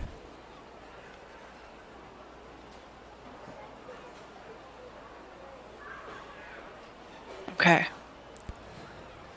And then kind of in my own brain, thinking back about kind of where we went into the earth, do I kind of have an inkling of where that area is?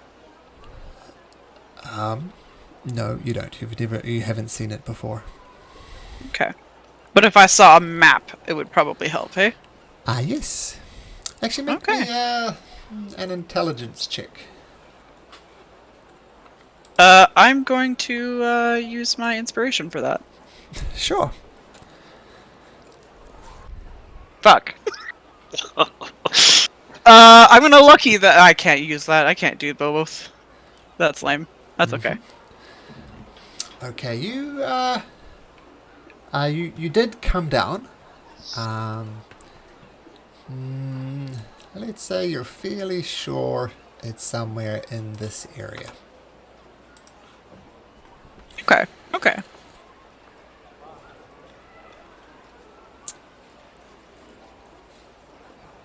So, Mara, I know you're a wise woman. What is that firebird?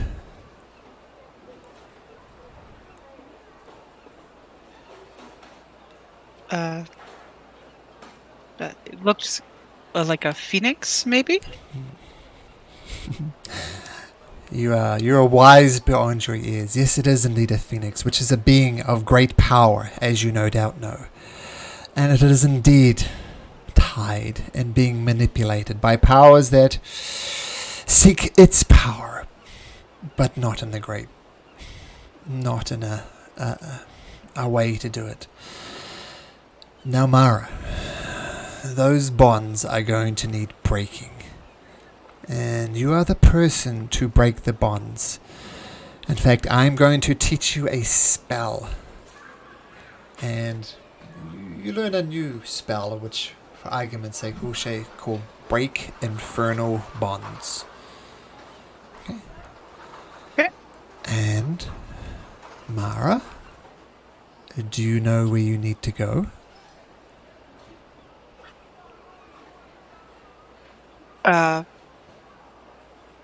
I know that it was under the ground, under like almost like it seemed like a mountainous area. Be more specific.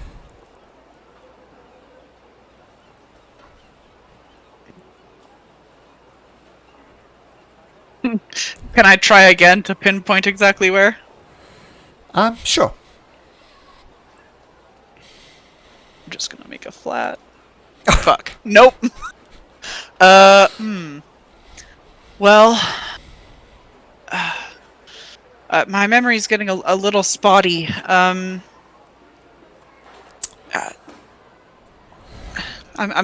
sorry to ask you for a little more help. Would you mind directing me? Mara, you are wise, but maybe not as intelligent as you should be. Imagine getting called down by your god. Mara looks down dejectedly. And you feel the gentle wing of your god just rise up and raises your head a little bit. Mara, you need to answer this for me. So use your brain. You went up, and then you are taken down deep into the earth. I think you have a general idea, but where specifically do you think? Maybe. I know by the general area it should maybe be somewhere close to the ruins we're going to. Maybe. Can I try again? Sure. Ah! That's Ah, Mara. marginally better. You think I would have learned long ago not to underestimate you, but you're indeed correct. The ruins of Shattengrod is where you need to go. Now, I can tell you that the flaming bird, the phoenix, is down there and is being held by chains. Now, you know how to break those chains, but I know that you know it's not going to be as simple as that. But I'm going to need you to do this for me, Mara. Do not fail me. Of course.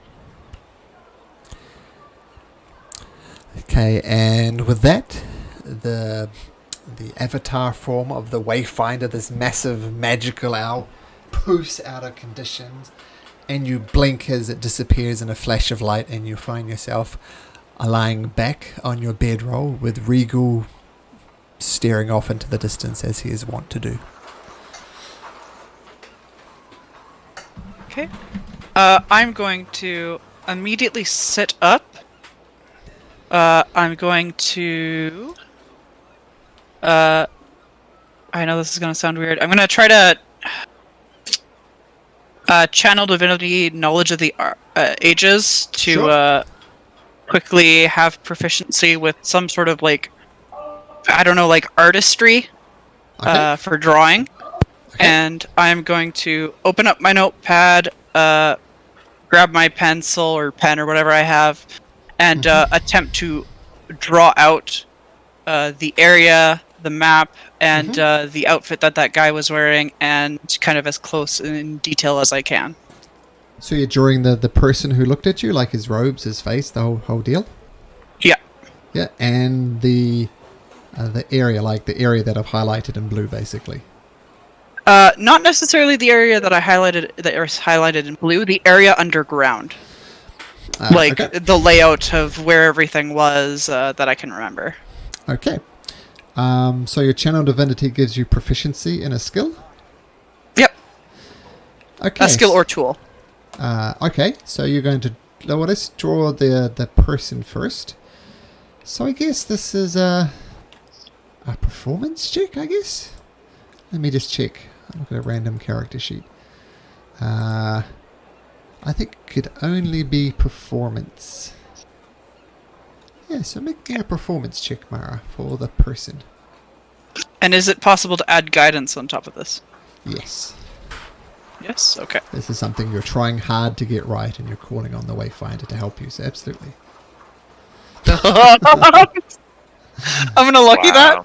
I'm gonna lucky that. That's spectacular. I start drawing and then immediately start erasing because I realize it looks like garbage. This looks like a stick figure, so... Looks like better garbage. Okay, you get the robes, and you get the general outline of the person, okay? And so now you're trying to draw the inside of the ruins of Shattengrod. Yeah. Okay. Wow. Well, slightly... I'll Yes? I'll try to lucky that again while I have Okay. the points for it. Wow. Oh, Okay, dear. that's worth. Okay, that's a roll of 1. That's... yeah. I get no bonuses to that earlier. 1, 9, 7, and 3. Stop what you're behind, exactly. But you do it. You notice when you went into the ruins of Shattengrod, it seems to be some type of earthquake or something has broken the top of it, which is why there's a sudden interest in it. And on the top of the ruins, there's a way in when you can start descending these stairs down and down and down. And that's where you saw the hands that attempted to grab you. So you kind of know where they're going to come. But with your performance of either, if I'm being mean, 5, if I'm being generous, 11, yeah, that's what you get. So you know that an earthquake or something has cracked the top of the ruins. And there's stairs that you know how to get access to and descend down into. Okay. Yep. we didn't state it, but I assume you guys set up guards in the night and everything goes without incident. Just a few Crown's Guard, a few Righteous Brand going by. And morning comes.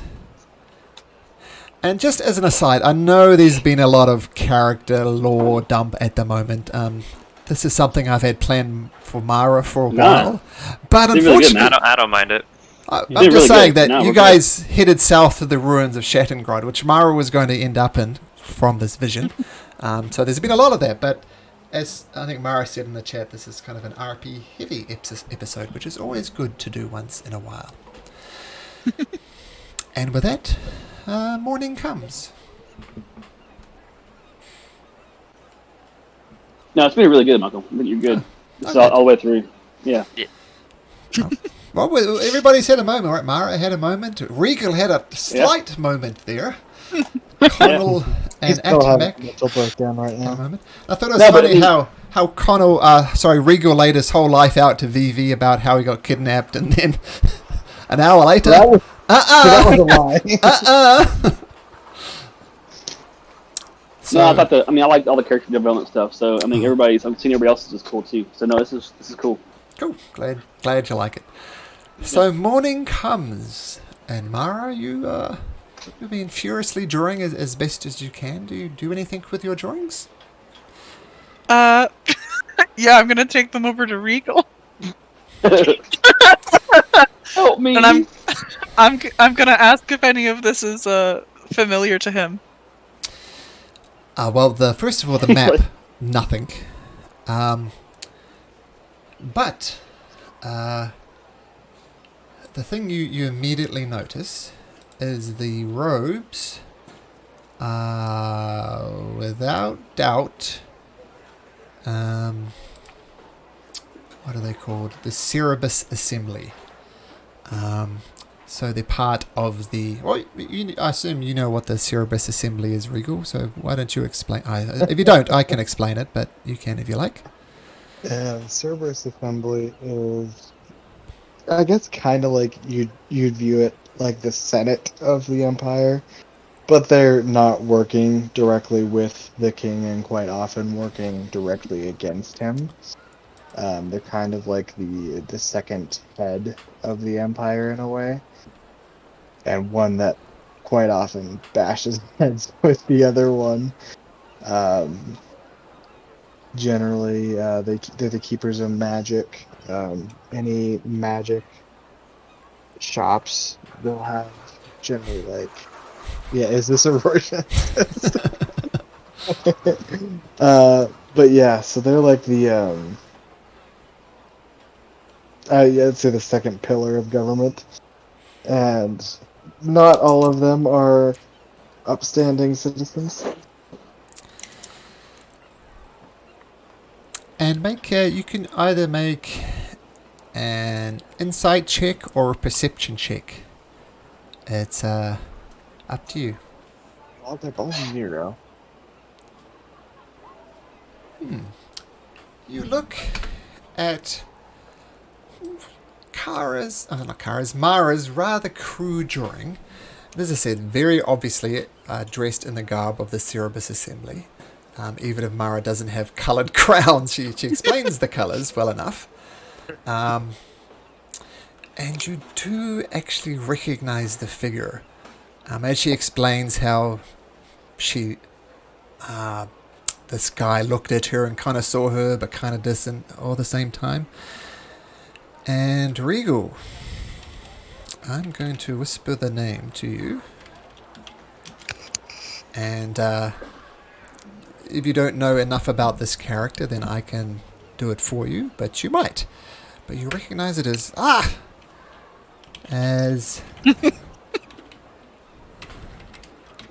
Why are my whispers not working?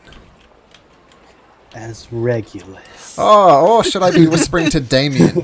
Yeah, Damien, there's my problem. That's who it is. I am not as familiar with season 2, so I do not know who that is. Okay. So Regal goes on to explain, and he says, I know who that is. That is someone called Trent Ickathon. And what I know about Trent Ickathon is he is incredibly powerful. If what Mara says is true, and we do descend into the ruins of Shattengrod and we come face to face with Trent Ickathon, we will lose. I mean, he is powerful both in magic and political things. I mean, he is most famous for melding potential students into agents of the Empire. And Regal, as you're saying this, it kind of thinks, that kind of what happened to me. I was, if what Redemption has said is true, then you have been taken by the Empire, you were tortured by the Empire, and you were forced to obey the Empire. I mean, this is the type of shit that Trent Ickathon gets up to.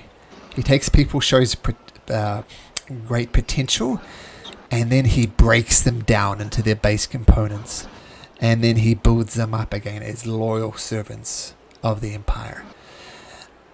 And they're not really used as disposable pawns because so much has been put into them, but they definitely become very, very valuable assets for the Cerebus Assembly. Not so much the Empire, but in particular the Cerebus Assembly.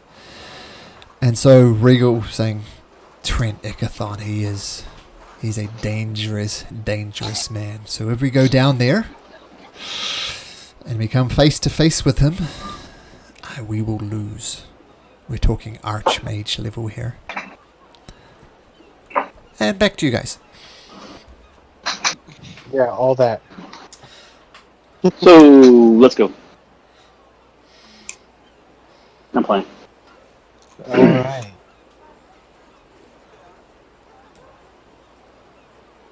Get the big guns out, guys, just in case. I mean, I think you're the only one with guns, Phoebe. Get the big swords out, guys. I don't think if I hear carry sword actually. That's Adamak. Does he have a sword or he has a sword now? Doesn't his wife's done. Okay, Yeah. good. It's all Adamak. He's got it. You know, anyway, Yeah, he is a man. everybody trust Adamak. Also, this boss fight, don't mind me. Okay, well, we're continuing on. Well, yeah. Okay, I'm scared, but okay. I mean, yeah, normal. yep. Okay, so you've got another day's journey on the Pride's Walk Road. A lot for everybody to process, with the thought of someone who Regal knew about and was visibly scared about. As he said, Archmage type level. Something that you, Connor, would like to achieve one day, but you're a long way away from considering yourself an Archmage. So with all these thoughts flowing around your head, let's call this the Screw Up Everybody's Minds episode. You make your way another day's journey to along the Pride's Walk Road and get to right next to this bush. Do you set up camp again, or going to press on off the road? What are you going to do? What time is it again? I'm sorry. It's at the end of the second day's journey. Yeah, so we can set up camp there before we go in. And it's safe enough on the road, at least. There is, as I said, many righteous brand soldiers going back and forth, once again, rushing in opposite directions. Alright, let's get rest in and head on tomorrow morning. Okay, so the night goes without incident. Once again, you set up your normal watch, no problem. Once again, thoughts go through your mind about various things.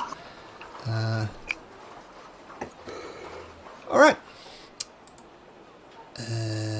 Stop that. Alright, so what are you doing? You're heading directly like in this direction? Correct. Should we stay in the cover of the forest? Or no? I mean, we could probably skim around the edges of the forest. I don't know what's in the forest. You would know more than I would. Yeah. Let's skim around the edge then. Is this Vivi saying be cautious? Did something change? Well, Like, I lots of fell into traps. all those traps. That's what I was alluding to. Okay, yep. Sounds good. Okay, so it's a bit slower going along here. I mean, you do take What? Mr. Ed and the cart. Was it Mr. Ed and Captain Majestic. Captain Majestic? Yes, along the road, and Theron's. Theron says, "Wait a minute. You said you were going to take... I should have done this before. You said you were going to take me to Rexentrum. Where the hell are we going? Why did I You agree to this? agreed. No, You agreed? you need to turn this card around and take me back to Rexentrum right now. We are not doing that. We're going. No, to we're going to yes, the- you agreed are. to it. Yes, you are. Well, you are free to go ahead and go by yourself if you wish. I With your- agree. with your You stuff. agreed to cart me to Rexentrum, and you have not. And we're going have- to. There's no timeline. No, it's You even agreed to You say. agreed to You it. said that we would bring you back after going Yes. to the ruins of Schattengrad. You even said that you would be willing to take a portion of it and help out with us. When has that suddenly changed? Oh, sorry, let me just look up the suggestion spell. I mean, does he know he's been Hey, no. suggested? He doesn't know it. I'm just going to look So up he's this. just No, that is a good idea. Okay, let's have a look. Wait Let's just make a sure whether he second. knows. You suggest a course of activity limited to a sentence or two. Blah blah blah blah blah blah. Suggestion was such a manner as make the course sounds reasonable. So it's reasonable. Okay, the target is failed that it pursues a course of action you described to the best of its ability, which was just sitting on the card for the entire duration, which is 8 hours, in concentration. So he agreed. If the condition isn't met, the spell expires. It doesn't say. He's just now pissed. I don't know why he agreed. It doesn't say that it knows it was suggested. I'd say if it failed, it knows. Or Yes, if it succeeded and it wasn't affected by this buzz, it knows that you're casting a spell on it. But it doesn't say that it knows that you were suggested to it. Okay. He has no idea why he agreed. He has no idea.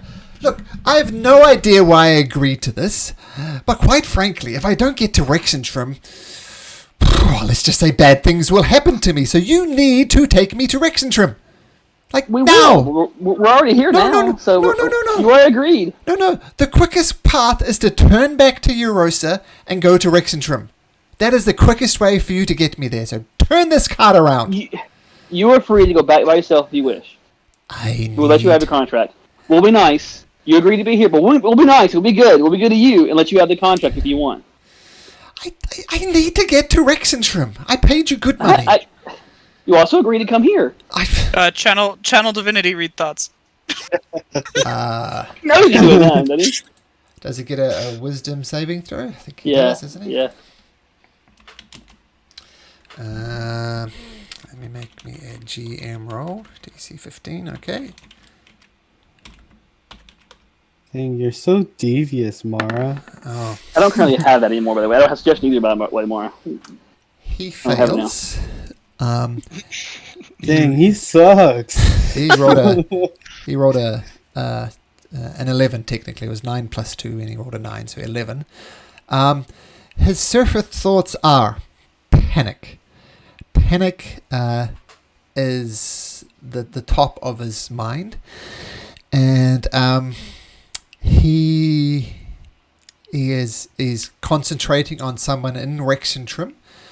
From what Regal has told you, is another member of the Cerebus Assembly, and he is panicked because if he doesn't go back and get this to him as quick as he can, he's already worried that even if everything goes according to plan and you make your way, you're direct to Rexentrum, the person who is supposed to deliver this to will be very, very angry, and he's actually fearing for his life.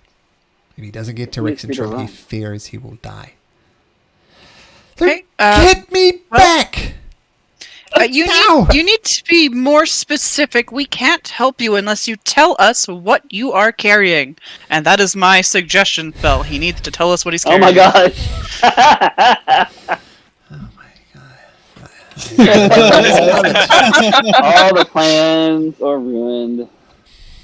It is Mara's gesture moment with the witch.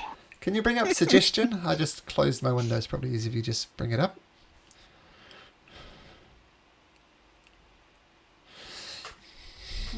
Magically, course of action sound reasonable. Okay.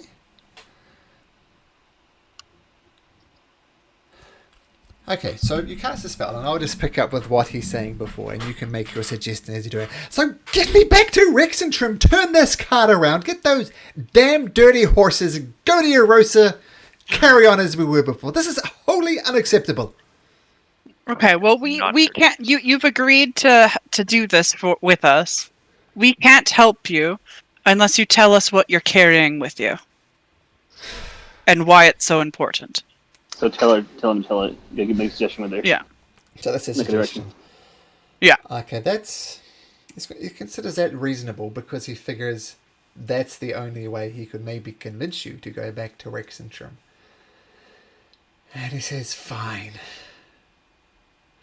So as you know, I'm looking to profit from war. And I can tell you, the dwindling empire, they want to win this war at all possible costs. Now this includes things like traditional warfare, swords, spells, so on. And as some of you know, and he glances to Regal and Vivi, you've probably heard of a place called Harpaduke, where they're constructing extravagant machines that can fire across many miles. They're using that to defeat the dynasty. But there's also a much darker side. The powers that be in Rexentrum are looking to tap into something much, much darker. They're looking to tap into bringing those who are dead back to life.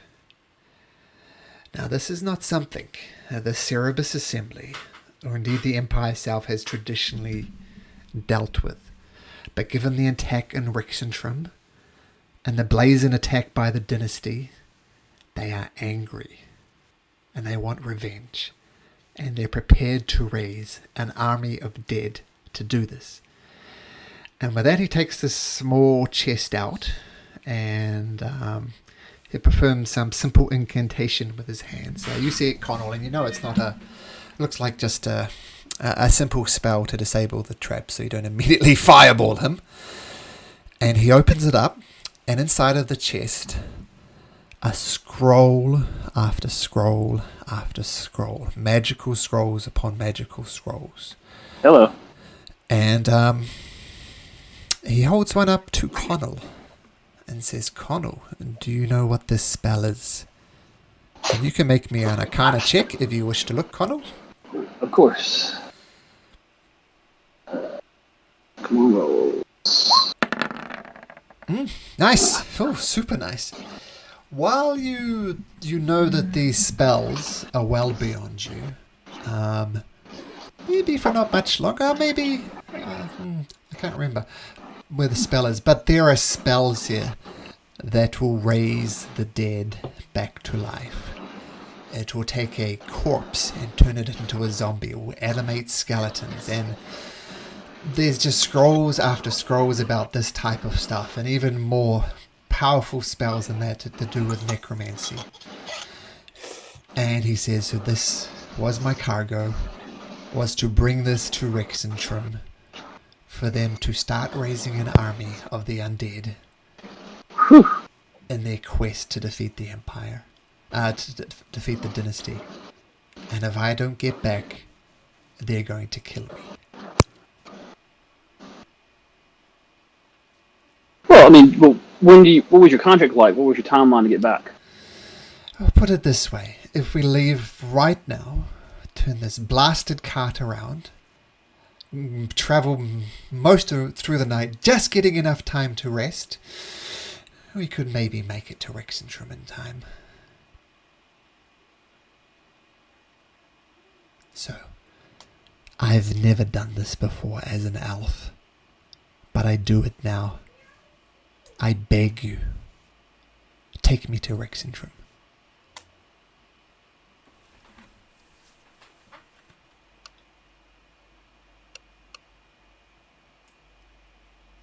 So what do you guys want to do? So I think, based on the timeline and based on what's going on, you should probably run. Run? You can cast haste on him; he'll get there a little faster. No, I mean Okay. away. I mean hide. I mean you should run. Because I don't know if you get back in time, and then what you bring him back is undead stuff. I don't think I'm comfortable giving to the Empire. The king is okay with this plan?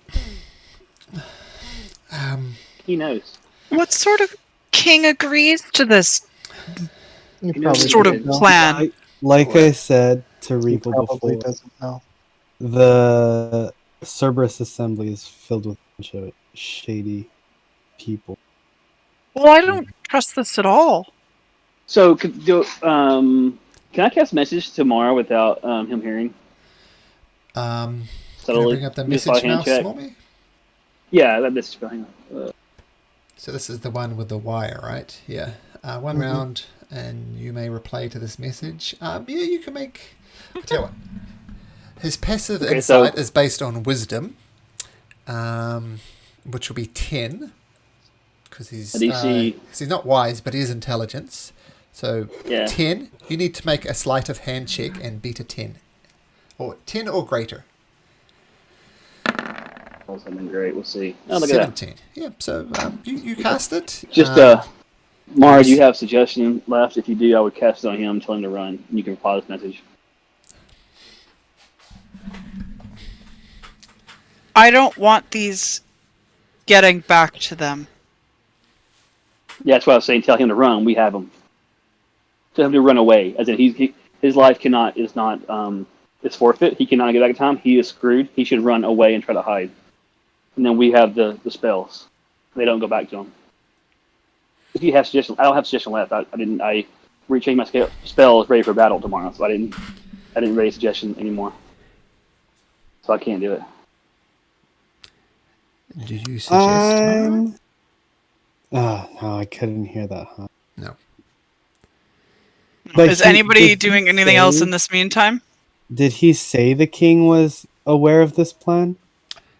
Doesn't matter. He just said the Empire. He did not say the king. He just said the Empire needs this as they were raising an army of the dead to fight. But when I asked him, Yeah. what did he say? My contact is a member of the Cerberus Assembly, and I assume you Empire brats know the Cerberus Assembly and the Empire are almost two completely separate entities. One puts up with the other ones. So the Cerberus Assembly, I think if I was being more specific, it would be fair to say they are looking to raise an army of the dead. Whether the king is aware of this or not, I have no idea. I only know that the Cerberus Assembly intends this. Who's your contact with the Cerberus Assembly? What was that, sorry? Who's your contact with the Cerberus Assembly? He thinks about it for a second. And he says, well, I'm not sure if I want to divulge that information. Mara, you your thought still going? Can you hear? I'm sure he thought the name when he said that. Can you pick it up? You don't know his actual. Thought that's just surface thought. Yeah, but I'm going. Regal will say mine is Soul Wild's Glade. Or Soar Wild's Glade. You're saying that out loud? Mm-hmm. Let me give you this one for free. It's not him.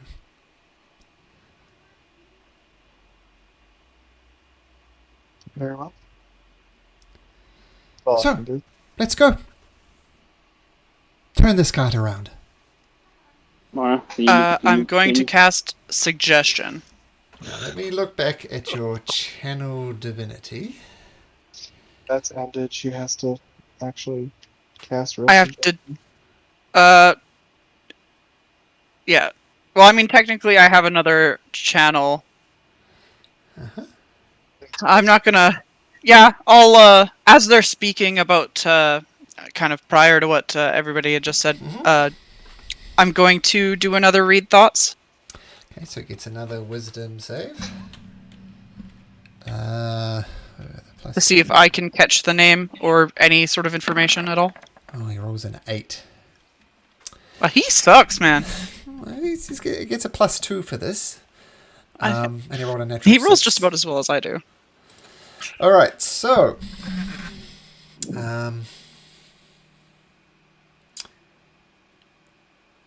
there is a person that springs to mind, Okay. and it is. I'll whisper it to you, Mara. Adamak. It's Adamak. Plot twist. You need to take me. I'm literally going to die if you don't take me back.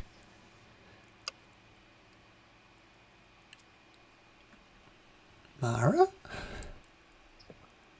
No, I can't condone this. Lay down what you have right now and run. And that is the best that I can do for you. Well, that's a very... We'll deal with Martinet later. The Um, gods can help in different ways. well, this is And I'm shock- going to kind of cheekily give him, like, a wink as I say that. But I am casting Suggestion immediately and telling him to run. That was a little scary. I've never heard Mara that angry before. It That was awesome. very righteous. Yeah, I was about to say roll an intimidation Righteous. check, which I've never asked, I don't think, Mara to do before, but of course it's not an intimidation check, it's a nothing check. He fails. He looks around at all and says, "Curse you all. You're vile creatures. You're putting my life on the very line. I am going to run, but I guarantee they're going to find me." I'm going to shoot him in the head.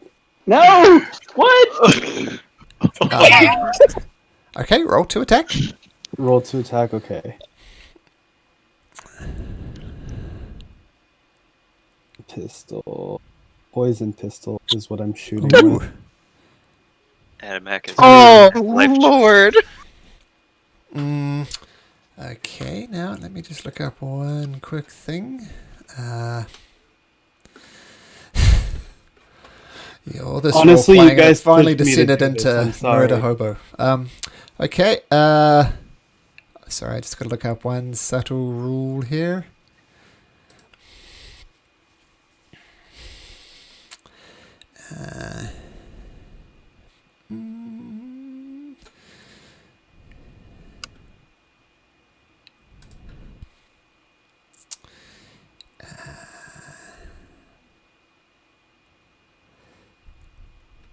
Okay, so Vivi brings out his pistol. Actually, roll again. No one saw this coming. So roll again, just in case you crit. Okay. So you just hit. And the bullet slams into his head, and you see a little bit of blood trickling off, and then you see the blood is intermingled with the poison. And he grabs his head and he screams. It doesn't drop him. I mean, this is the world of D&D, just okay. because of the Then headshot. I am going to use a superiority dice Okay. for maneuvering attack. Okay. And I'm going to shout, "Adamak, don't let him get away." If he escapes, then they're going to know that we have these scrolls. Why are you gonna put me in that situation, man? I'm sorry, but we can't just let him run away. Yeah, you can. So that's a total of... Oh god. So this is what happens. So it hits him in the head, does 22 points of damage, 10 of which is poison. It slams into his head. And when you hit a creature with a... You can expand... advantageous unit. I say you're telling... Who are you telling? Atomac, was it? Atomac. Yeah. Yes. To... he'll get a D8. I'm not sure what your superiority dice is. So if he wants to, he can use his reaction to move up to half his speed towards Theron, so he won't get away. Okay, so Theron gets shot in the head. What's it name? It's 22. Now, in a tabletop campaign I ran a while ago, as a player, I played Theron Leodin. So I decided it'd be fun to bring him into this campaign. So His character. He was gonna kill him. Oh no! so that's fine. So I have exact stats for Theron Leodin. I even had artwork done for him. I am. No. I'm just saying that because it's interesting. I mean, Theron is alive and well in a whole different universe, but it's just fun to bring him in. So He I got know. murdered. So I have a full character Not yet, he sheet hasn't. here, and so you shoot him in the head. We're gonna have to roll initiative. That's what I thought. Yeah. Now we're going to go over to here because I know, so you can select your characters and roll initiative. So I got to bring up the initiative tracker. Yeah, I might need to roll again. Put that in there in a minute.